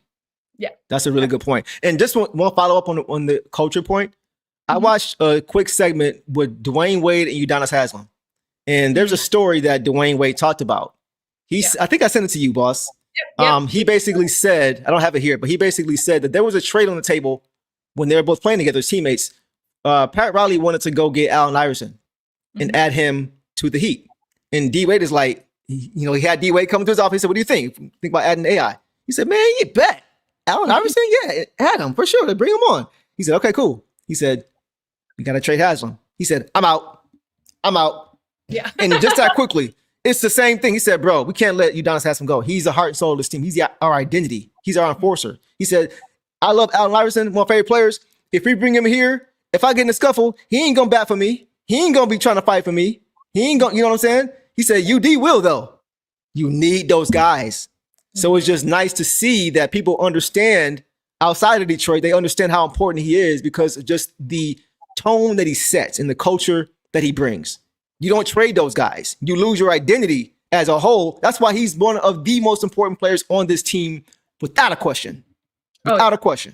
So, yeah, you guys get it. All right, let's get to the super chat, guys. We'll keep going. GVH says, love you too. Giving love to Ron Holland charity. Go Pistons. Deuce and Bars are the truth. Appreciate you, man. Yeah, like we always say, they've been showing us a lot of love in the city, and we show love to those who support our city and support us. And that's what they have done since they have gotten here. So appreciate you, GVH. Appreciate the Ron Holland and his family for sure. All right, guys, let's go ahead and keep it moving. We see you guys' comments. If we miss you, just repost it, caps lock, super chat, whatever. We're doing the best we can. Derek says Stu is vital. He's who we are. He's what we exactly. And that's why I think he should start. That's exactly why I think he should start, because he comes in, he sets the tone. You're going to know immediately how the game is going to go. He makes things easier for Jalen Duren. He makes it easier for Tobias Harris off the bench. And I can't wait for him to get inside. Go ahead. With no fouls tonight. We've talked about it in terms of distributing fouls with Duren too. Think about Cade. I don't think Cade would have gotten 5 fouls if he didn't have to chase guys to the basket if Stu's presence was there. Good point. Yeah, the whole defense is compromised by who is not in the game as a whole. And like you say, that affects other guys, their fouls. That's why I was saying before that JD doesn't get in foul trouble as much when Stu's there as well. It just it all works together like you're saying. So yeah, we y'all get it. We get it. We know what's up. All right. Let's go ahead, guys, and move it on along. And let's go to Ron Holland. Guys, tonight Ron Holland had 9 points on 3 for 8 shooting overall. 1 or 2 from 3, 2 or 2 from the free throw line. Knocked them free throws down, bro, for sure. 5 boards. In 14 minutes, man. What an efficient game from Ron. Only 14 minutes. What did you see from Lil Ron tonight, Dog Pound Jr.? Yeah, he was pretty handsy. He was trying to get, a little handsy on there, and they were obviously going to give Jaylen Brown the benefit of the doubt because that seemed to be who he would ask to guard. Yeah. But otherwise, just fantastic. I mean, 9 points. 3 of 8 is not terrible. 1 of 2 from 3. He hit that second 3 confidently, and I'm glad. Yep.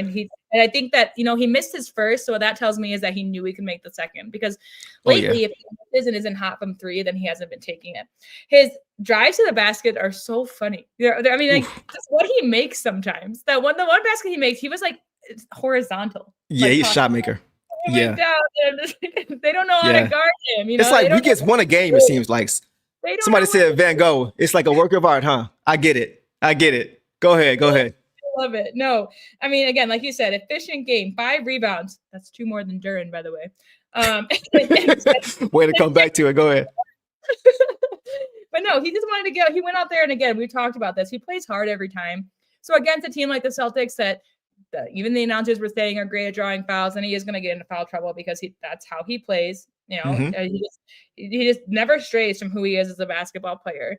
And I just appreciate his effort out there. When he's out there, he just gives it his all. He makes the right decisions. I think he's very smart. Did he have any turnovers? No turnovers. Good job, Ron. And so go ahead, for a finish. young guy like that, and a young guy who plays kind of sporadically, plays like it's, pickup ball, just, wants to score. And he's not intentionally being fancy. He just knows that when he gets to the rim, his touch around the rim is so good. That's good. He just has good touch, so he can be basically going backwards and make it at this point. Yeah. He had that good breakaway dunk too. Yeah. I loved what I saw from Ron Holland tonight. Yeah. Swiss Army knife. I'm curious to just hear what, because we talked about that one game where he, like his dad saying that he wouldn't like it. I'm curious to how he would like tonight's game, his effort tonight, because I think he was getting frustrated with fouls that were being called against him. But he made up for it in a lot of ways. I think you said after that game, he didn't even have a field goal though, right? So he was because we were like, Ron had such a good game, and we just couldn't understand. No, but he was like 1 for 10 or something. So yeah, I want to give him credit. He's been knocking down his free throws too. Yes, he understands that he's also one of those guys. Like, to your point, his strength is getting to the cup. Mm-hmm. He understands that you can't have empty possessions, and so he's been taking advantage of it and cashing it in at the free throw line. This is a good comment here. His decision-making is noticeably quicker. He's either going to let it fly, drive hard, or swing to the open man. He knows who he is. Yep. He's playing instinctively because he knows who he is. He's not playing outside of his scope. He's not trying to take guys one-on-one. He's just playing right within the flow of the offense and inside of his, within his game. And that's what you want. He played big in the paint too. He was sticking those 5 rebounds were big rebounds. He's about 6'7", 6'8". He was playing like 6'9", 6'10" on the boards tonight. He's not afraid to get in there and rebound. And there was one play, because he can make multiple plays within a play. Like, there was one play where he was guarding Jaylen Brown straight up, forced him into a terrible shot, didn't even catch iron. Goes up and grabs that own rebound and pushes that out to Cade, who gets it to J.I. for the and-1. Yep. So he showed good perimeter defense. He showed strength. He showed the ability to guard without fouling, the ability to rebound, the ability to outlet. Like, Swiss Army knife. He does so many things for you in a basketball court. And that's what I think gets missed. He's really a Swiss Army knife, and he's just getting started, man. So but he couldn't get a foul call to save his life. He got fouled a ton of times and didn't get called, didn't get any real, went to the line once, but he got fouled 3 or 4 times. They didn't call it, but it's like that. I just love his game. Teams have, and you've heard announcers mention it. You've heard people mention it, just like established guys like Brown and White. And then you got Ron Holland, who, is still young in this league, so. Mm-hmm. Yeah. It'll come with time. He's got to earn the respect, but he's definitely earned the respect of us here because of how he plays. He also just continues to play exactly how he is. He plays his game. Can't ask for more than that. Marco says Holland is so much better attacking instead of jacking the threes. He never really jacks him up, though. Like, he just takes them when they're open.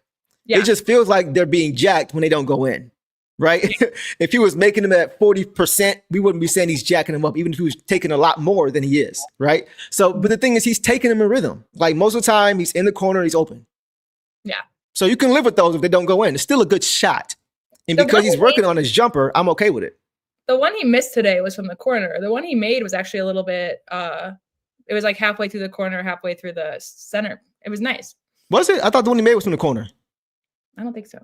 I think the one y'all let us know. Okay. Yeah. But either way. Also, guys, if any of you have seen yet, if anyone got the belt, I'm curious. Let us know. Got the belt.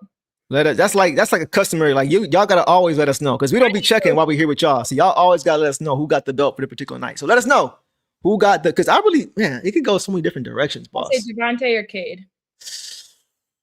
Ooh. Yeah. That's who I think Cade might get it because he has it, so we can't get. He put us on his back. Yeah. Especially in that fourth quarter when they started to try to cut into our lead. He really shut their water off. It is Stu giving it away. So he might give it to a fellow dog pounder. But I guess Cade's honorary dog pound. Oh yeah, yeah. I think Cade don't get the dog pound title, because he light skinned. You know, if he was like Stu, and then he'd be dog pound for sure. Y'all know he got the deep voice and everything. If he wasn't light skinned, he would be automatically part of dog pound. I ain't lying. Y'all know what it is. Y'all know what it is. I'm gonna leave it there. Makes me think of that Larry. He got the pretty boy thing. He got the green eyes. We know he's tough, but it's just the look. It's just the look. So we'll leave it there. Think about it. Everybody in dog pound is on the darkest shade. Look, JD, B-Ball Paul, Ron, Kev. You know it's true. Javonte, right? Of the Larry Bird quote, where he felt like he could only be defending. Man, don't put a white dude on me. Yeah, I remember that quote. That was hilarious. That was funny. All right, let's keep it moving, y'all. Let's go ahead and go to Caris LeVert. Okay, guys, who got it? Yeah, yeah.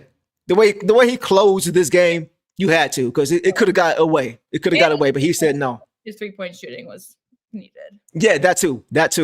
Kev said, yeah, like Steph can't be called dog pound. Like Clay is not dog pound. Steph ain't dog. Like certain guys, the light skin, green eyes, pretty boy look. You could be tough as nails, but you ain't gonna get the dog pound. You'll be like you'll get in because you're the leader of the team, but you gotta have a certain rugged look, and I think that's the difference. So y'all know what it is. I can't think of anybody off the top of my head, so I guess. See what I'm saying? You can't even.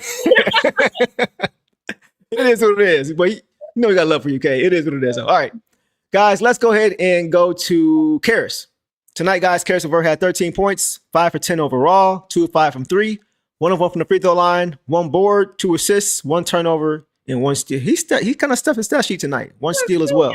In 19 minutes. Boss, take off on Caris. He had a slow start, and every time you guys make me so anxious. Whenever he was slow start, I was like, God, I can't go out and talk good about LeVert. I have to be truthful for what I see from my eyes. LeVert and all that stuff, all that nonsense. Y'all be spewing. Like, come on. But again, he picked it up in the end. He had some really clutch shots, some clutch plays, a couple steals. And it's kind of crazy. Like, we've talked about Ivey's quickness and we saw LeVert's quickness last game. We saw a play where Cade tried to get it to LeVert.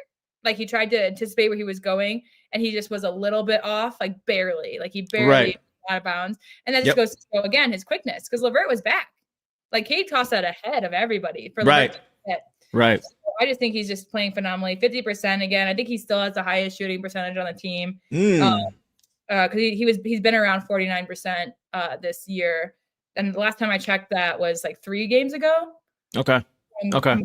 I'm thinking it's consistent. Maybe it dropped a percent or 2, but I think he still has the highest on the team.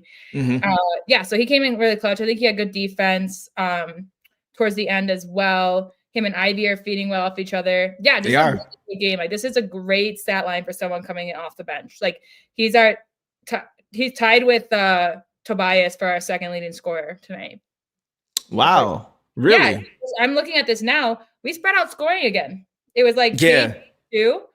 Yeah, K at 13. Right. Go ahead. Yeah, and then Tobias and Caris is 13, and then like Ivey's 10, and then everyone was like 9, 8, 7, 7, 6. So we spread You're out. Right. You're right. Ausar 7, JD 6, Duncan 7, Stu 7, Holland 9, Javonte 8. No, you're right. I didn't realize that. You're right though. Yeah. He did this. He played better than I thought. I thought he played good. I didn't realize he did all that. Yeah. Because what it is? He started off slow. And he made some bad shots. He had a bad 3. He wasn't finishing in the paint. But again, there were a couple like that one on Brown. For a couple times he was hacked and fouled too. Right. So, and he had a bad pass, an entry pass to Stu on a miscommunication. It's like, what happened? Like, what was that? I saw that too. And like, even he was like, what is going on? Yeah. But even but he picked it up. He picked it up, man. It was definitely a tale of 2 halves. all relative. Definitely a tale of two halves, man. But he picked it, like you said, he picked it up in the second half. He picked Shireman clean on that on the perimeter for a nice little easy transition bucket. So once again, he continues to get after it defensively too, which I like. Marco says he will drive us in. Yeah, it's been peaks and valleys. We're waiting for that consistent area where he gets to the happy medium where he's just kind of just like coasting. As a Caris supporter and someone who has a tough time, I'll see what I see that's bad, but I won't stick and do 3 minutes on mistakes. Caris drives me insane. So, I appreciated that comment because it's true. But hopefully when we get to January, February, we'll start to see more consistency, even if his peaks aren't as high as they are in the good games. He was out for a few games. He's still on minutes restriction. We're going to figure it out. And I do think he's going to be a part of that second unit. So Yep. Can guard 3 spots, pass, knock down shots. Yep. For sure. So yeah, solid game from him, man. He played better than I thought he actually did. So I got to give him credit for this one for sure. It's a good game from Caris, man. All right, guys, let's move on to, I believe, our last player of the night.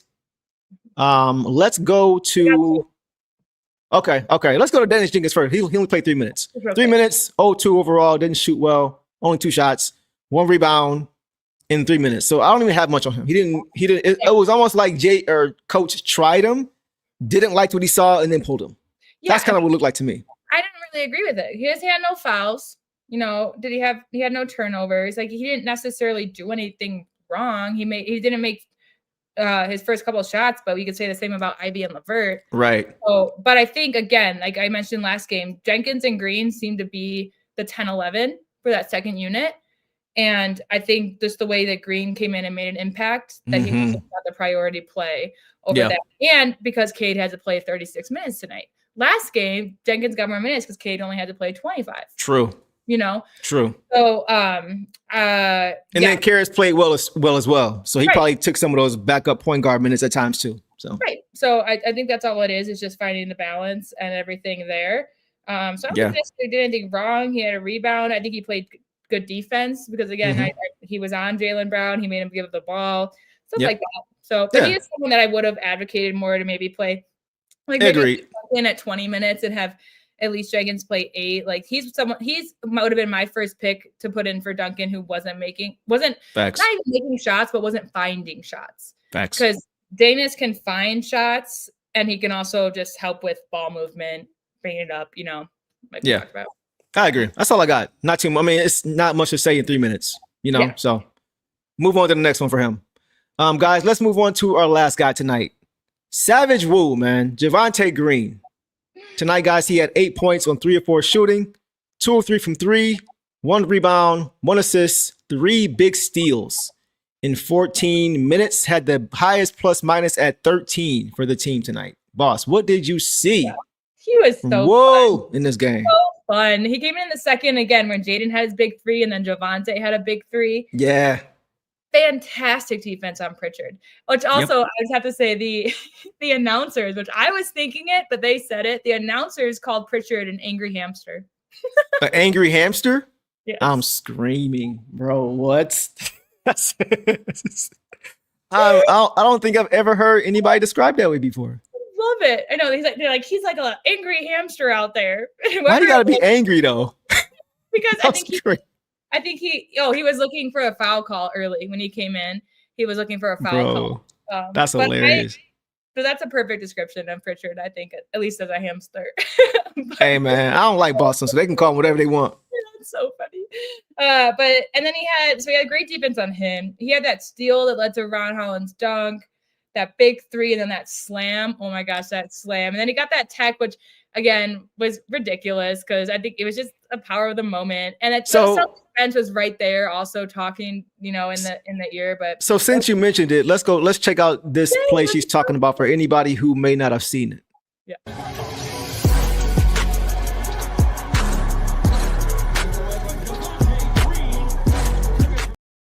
Sheesh. One more time for those in the back.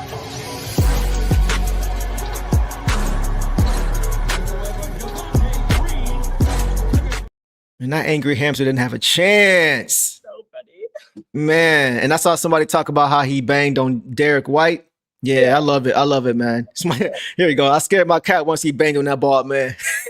I'm screaming.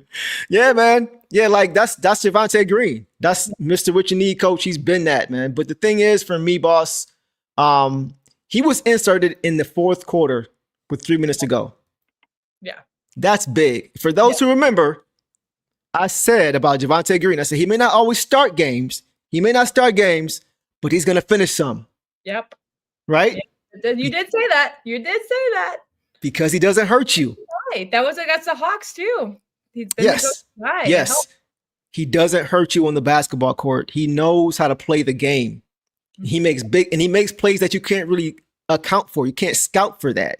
Heady plays, heads up plays. It's not something you can scout. Like he's a very smart basketball player. It's not been like, how many times can you guys recall where you're just like, come on, Javonte. Yeah. You don't say that. You never say that because he's always helping. He doesn't hurt you. Go ahead, boss. I mean, kind of how you always do the turnover to assist ratio. 3 steals and 0 personal fouls. Wow, that's a nice one. That's hard to do. That's good. I always look at that line from him because he's kind of just the master of defense. He very, very rarely fouls. That's hard. 100%. And as far as the ratio, he had a one assist and 0 turnovers. So even that was good. Yours is better because it's a whole different dynamic. But even on the original one, he didn't turn the ball over. He doesn't hurt you. And as far as the defense, you said, for those who remember, we talked about this too, boss. We've said the Pistons admin team, right? Their socials team. They have these little questions they ask the players as they're coming in or going. One time they asked him, do you know? They asked Cade, they asked JD, everybody. Do you remember your highest scoring game in your history of basketball career? Cade's like, yeah, when I went to Oklahoma State, this game, yada, yada. JD's like, here, whatever. And Javonte's like, I think I had 31 game, but I'm focused on defense. Yeah. He literally said that. Like, he's the only one that said that. He's like, I'm just focused on defense. I'm here for defense. I ain't here for offense. So that's the mentality. That's literally the mentality. To have 3 steals in this game in 14 minutes is crazy. That's crazy.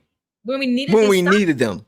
And that's why I thought we would see him in some of these late game situations because he's not the best at anything. Like he's not the best shooter in the world. He's a good athlete. He's not the best ball handler, like not the best scorer, but he's just really good at a lot of stuff.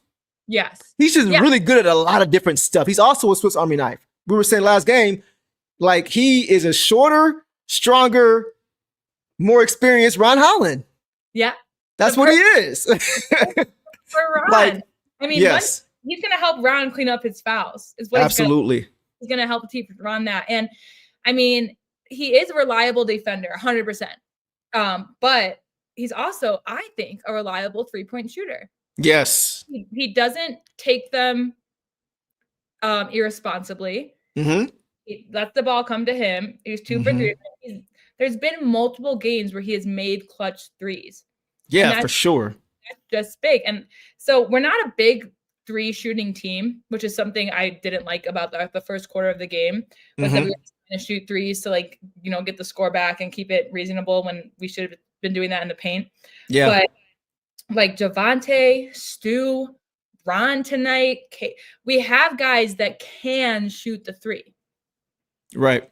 Really cool. For sure. And that was a great, I just want to say that was a great call by coach. Yes. To put him in the game at that point. Go ahead, boss. But it's just kind of like with Jenkins too, like how he's someone that I could also rely on shooting and defending. Like it's just both of these. It's just we have a lot of 2-way players on our team, a lot, and it's just something that other teams wish that they had. Right? Like there's off our bench like that, man. Like it just and again, the bench was led by Javonte and Stu and Ron tonight to get the momentum back. When Boston came back a few times, that crowd was loud. The commentators even were talking about how with the physicality and the way that the crowd's involved, it felt like a playoff atmosphere. Like it didn't feel just a regular season game that was just added to the schedule when neither team made it to the cup game. Absolutely.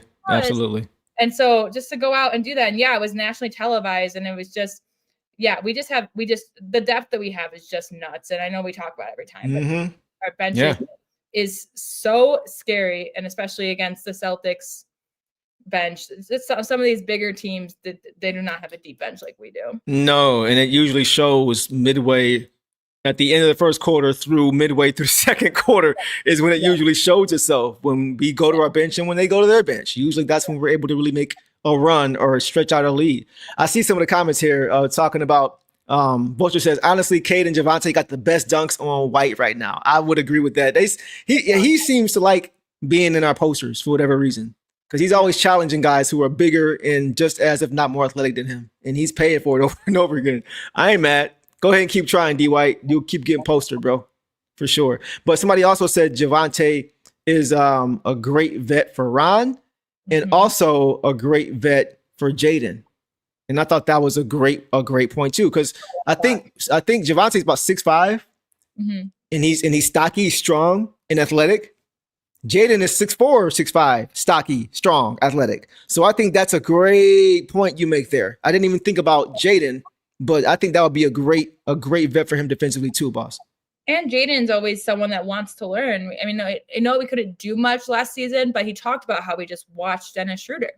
How he just watched certain games, how he just picked guys' brains. And so that is a really good point, because I didn't consider that, but that's something that everyone's paying attention to on this bench. These young guys too. Just a really underrated signing for Detroit this offseason. I mean, he's an ex-Celtic, but I know him from the Bulls, who I'm sure would love to have his presence back right now in their season. For sure. He is Detroit basketball. Him and Stu. That's Detroit basketball. I love it, man. Amazing game from Javonte Green. That has to be the biggest pickup in the offseason in the NBA, in the league. For that, the value we're getting for his play is ridiculous. It's absolutely ridiculous. So he definitely, me too, D. Davis. I hope he stays here. I honestly don't see why he wouldn't want to, though. Yeah. Because he said in the offseason that he was looking for a home. Yeah. He said that, guys. When he got here, if you guys remember, he said, I'm looking for a home. He's found his home, guys. This is his home now. Yeah. All those other teams let him get away. Like you mentioned, the Bulls, the Pelicans, Celtics, they had their shot. Yeah. But he's a Detroit Piston now, and I don't think they're going to let him go anytime soon. Because once again, culture. He contributes to what we are. Go ahead, boss. And Cade mentioned his name a lot in the preseason and in the early season. You're right. About working with him and how he's excited to. And it's paying off, and we're seeing what Cade saw. So again, just like we were talking earlier about Stu not being traded for culture, I just don't see that happening, because I think we can give Javonte is not a max contract kind of guy. But he, like I said, he wants a home. And yes, of course, money's always a factor, but I don't think that we would just let him get stolen away. Absolutely not. No way. No way. I highly doubt they're going to let that happen. Because once again, when you got guys who are culture setters and also impact players, that's kind of two-way play in itself. You know what I'm saying? So those guys you don't let go. You don't want to have too many guys who are only just great locker room guys, because you got to have somebody on the floor who can produce, who can get it done. But once again, he's playing in the fourth quarter, guys. Yeah. He's ending games like I thought he would. Yeah. And he's contributing to the culture. You don't let those guys go, man. That's huge for chemistry. So great game from Moo, man. Man. And just Tracy Langdon has been cooking, bro. Yes. Like you mentioned earlier, there hasn't been a game yet where we've been like, oh, Javonte, he just really messed it up for us. There hasn't been a game, because even when he's out there and he's not scoring, like I brought up, but he was out there for 10 minutes and played good defense with no fouls. Right. He's just impactful in so many ways. And and I've said this since he is our most consistent Piston this season, just based on his numbers. As far as playing to his role, absolutely. I couldn't agree with you more, for sure. All right, D. Davis says, Ben Wallace said there is no place like Detroit when it comes to the culture and the love of the people. 100%. I couldn't have said that better myself. Yeah. He cannot do any wrong right now. All right, guys. We'll end it there. I have one thing I want to share with you guys, let you guys into my mind a little bit. You know, guys know I'm always thinking ahead. So you guys just walk with me for a minute. Boss, you too. So we've won 4 straight games, right? So I've been looking at the schedule a little bit, and I think there is another opportunity here, boss. We all understand the importance of not overlooking any game any opponent, right? We all understand that. Got to look who's in front of you. With that being said, though, I think the Pistons, if they take care of business, guys, over the next week and a half, they have a chance to go on another double-digit winning streak. Yeah. They do. Yeah. So let's take a look at the schedule, guys, and take a look at the Pistons' next 6 games. They have won 4 straight. Let's take a look at the next 6. So you got the Celtics out of here. We've got up next the Mavericks on Thursday, who are 10th in the West. The Hornets on Saturday, who are 12th in the East. Then the Blazers, who are 11th in the West. The Kings, who are 14th in the West. Yeah. The Jazz, who are 12th in the West. And the Clippers, who are 13th in the Western Conference. Yeah. So all those games are very winnable games, boss. Like, I'm sorry, I think the Lakers are too. I've been watching the Lakers. They okay. Defense. Okay. Not well, I didn't say them because like they're at the top of they're like 4th in the conference. They're like 18-7 right now. They got so compared to the other teams, they have. I think they've come across some great defensive. But I agree with you. And there's levels to it. I got to see the Mavs play. Their biggest threat is Ryan Nembhard, coached by Coach Hart. Coach Hart. And y'all know what that is. They have Cooper Flag, yes, but he's not their biggest threat, guys. Yeah, and it'll be interesting to see AD in that game as well, just because of all the trade talk too. Mm-hmm. But I think the hardest of those would be, I mean, I agree with you, the Lakers, but that's after. Yeah. So before that, is the Blazers. I think the toughest game is going to be the Blazers, in my opinion. Out of those 6, we've already beaten them, but that was not an easy game. Right. And we beat them in a game we weren't even playing our best ball, so we can play better. But they still made things tough for us. But I think what's going to make this hard, boss, is that the last 4 games of the 6 are going to be part of a 4-game road trip. Yeah. And 2 of those are back-to-back, Blazers and the Kings. So I think that's going to be the tough part of it. But I think if they stay locked in, and if they're able to put some of these games away early, like they've shown they can do, right, get our guys some extra rest on this road trip, one being a back-to-back, it's doable. It's not a guarantee, right? But I think the Pistons very well could be staring down their second double-digit win streak of the season before January. Who would have ever thought the Pistons had a shot to have 2 separate 10-game or more winning streaks before we even get to the new year? I know. Who would have seen that coming? I agree. And, it just comes to the way we've played. Again, it's been team ball lately. Yeah, Cade had 32 points tonight, but again, the next scorers were 13 and under because we spread it out so well. Besides Cade, Atlanta, we just spread it out all over the board. So as long as we're just playing team basketball, there's just no reason, and just keep up our physicality. I mean, I've just had the pleasure of seeing some teams out in the West already because of the Nuggets, but there isn't a lot of defensive teams like us. And we're second to OKC, and OKC is being allowed. It would be hard. We're going to play just as physical as OKC when we do eventually play them. And that's when the refs can expose themselves, then you got to put the onus on the refs to make the call, but we're going to play just as physical as them. I just see, especially just keeping up our defense like this. And a lot of these, like the Mavs are hurt. They don't have a deep bench.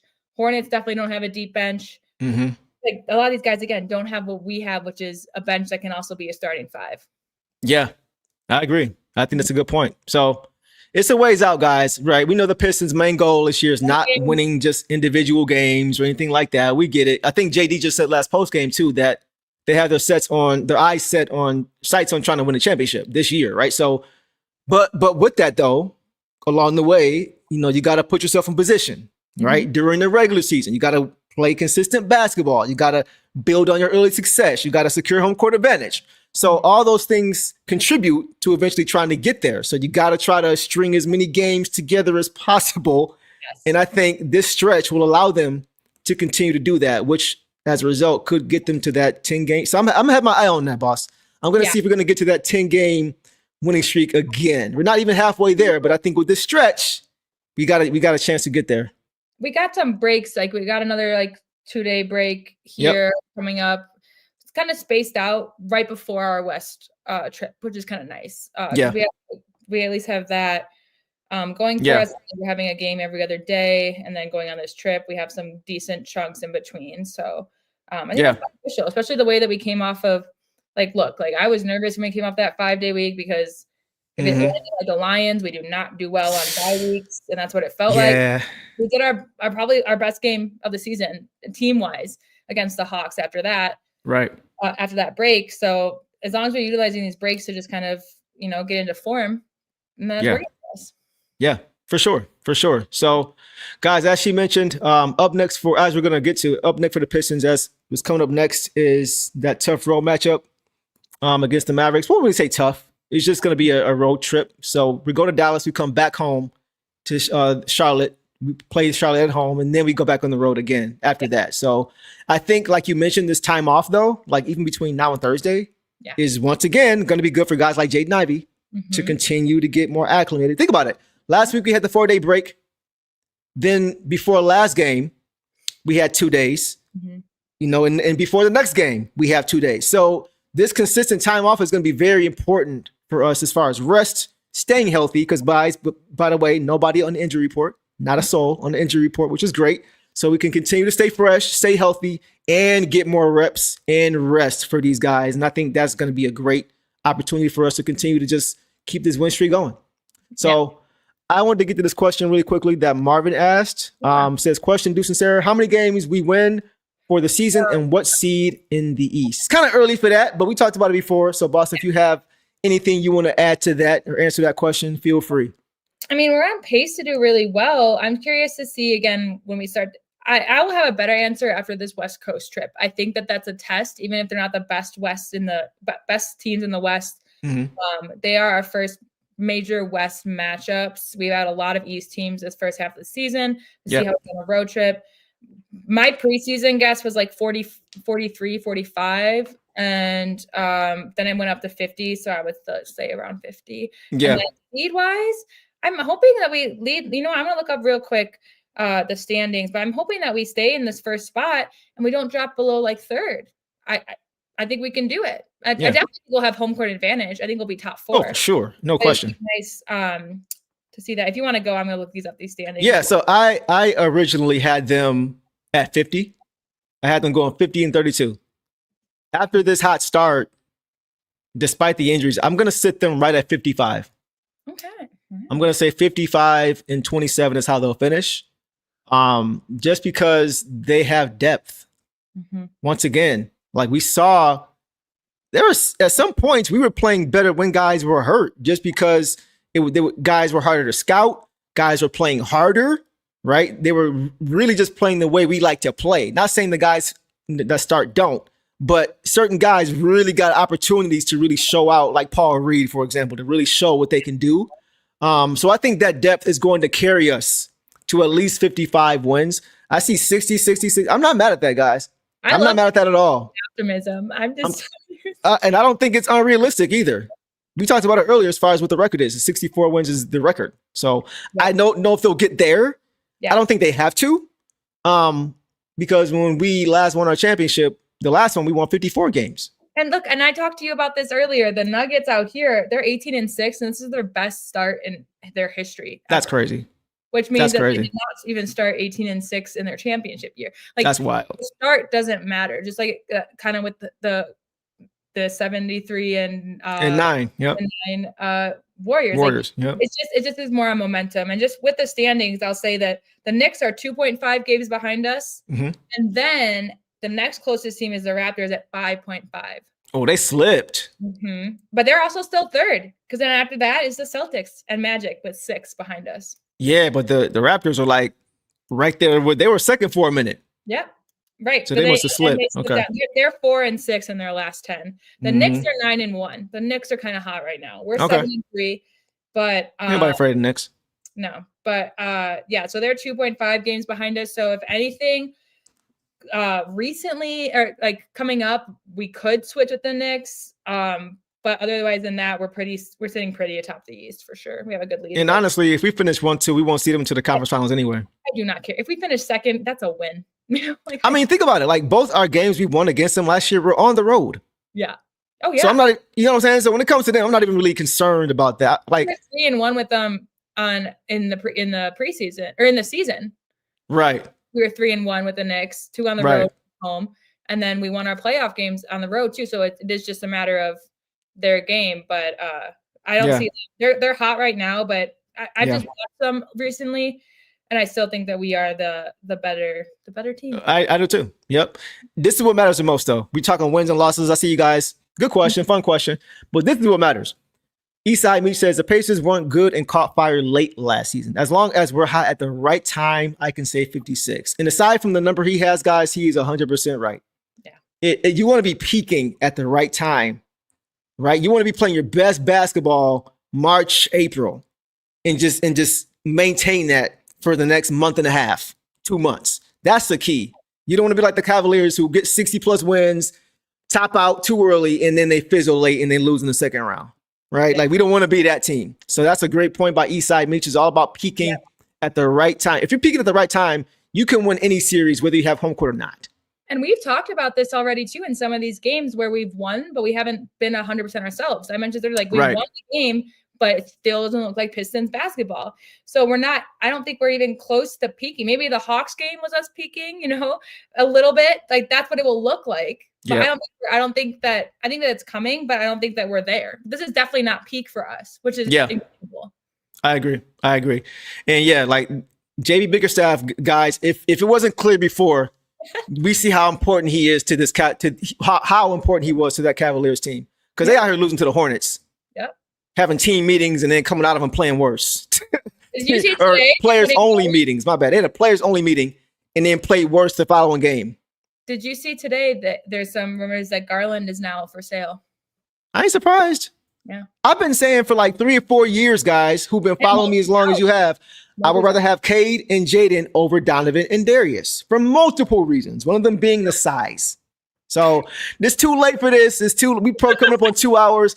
Guys, hang with us next episode. Boss is trying to keep us here until 1:30 in the morning for whatever reason. She must have nothing to do tonight. I don't know what's going on. 10 p.m. by me. Whatever. Well, it's late over here. Guys, we gotta get up and go to work. Some of us tomorrow, right? So we got work to do. So we're not going to do it tonight. But guys, keep an eye on this name right here. Yeah. This is the guy we were referencing earlier. If we have time after next show, or maybe between shows, we'll talk about this. If you're awake, like me, go watch his highlights. Guys, we're not even going to say like who we want to see. We're not going to do that.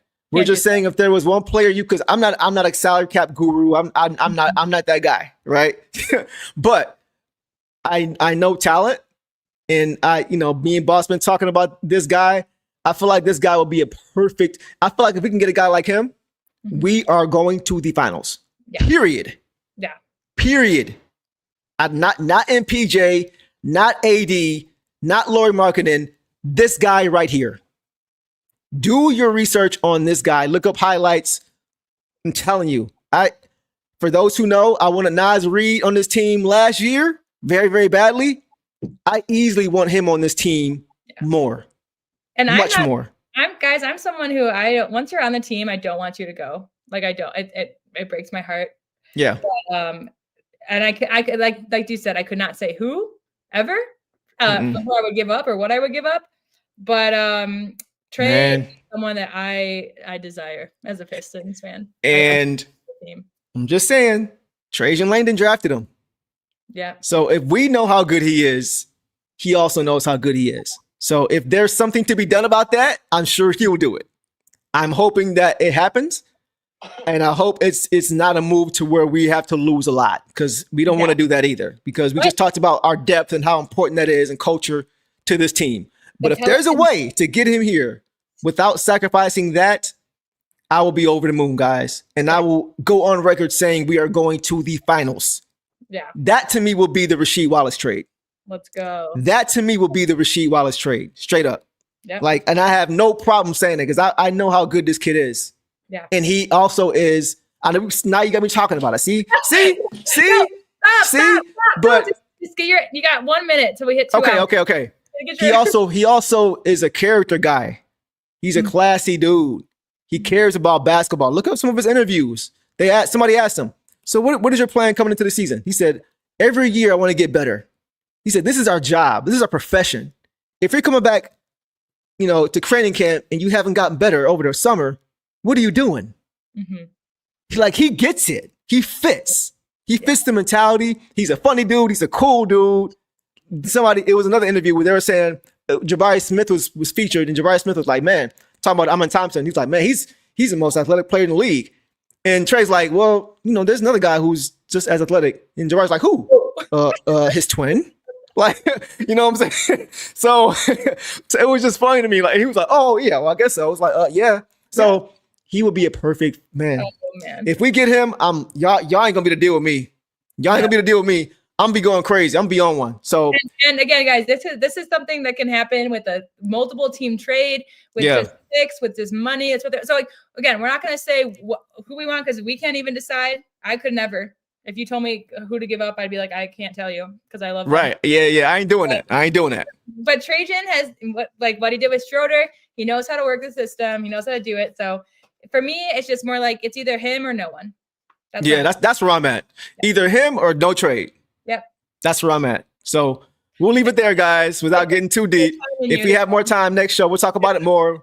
With the 2-hour mark, it's midnight. That's why I see Boss. I think Boss set a trap for me and I walked right into it. She knew how I felt about him, so she was like, okay, whatever.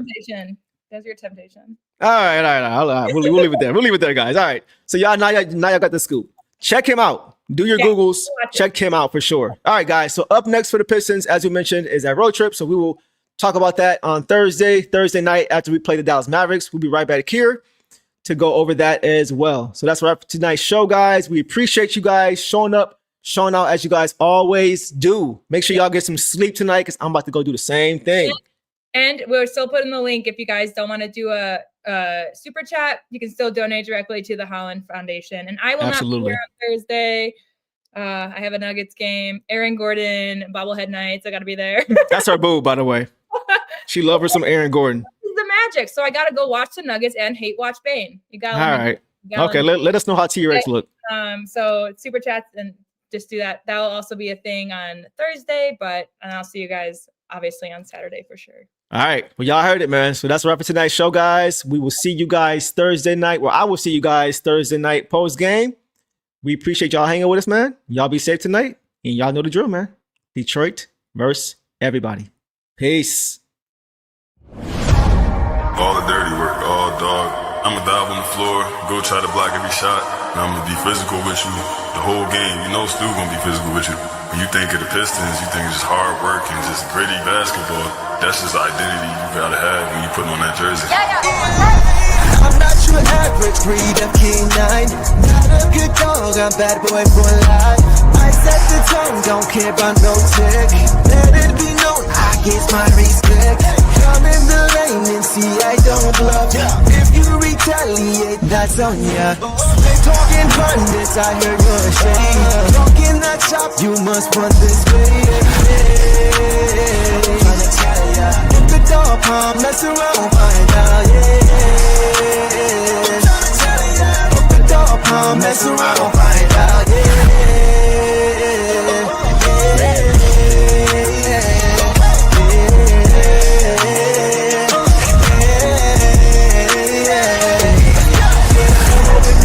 For some barbecue sauce, boy, you better cough a hill, cause I'm like that. When you're real for some barbecue sauce, boy, you better cough a hill, cause I'm like that.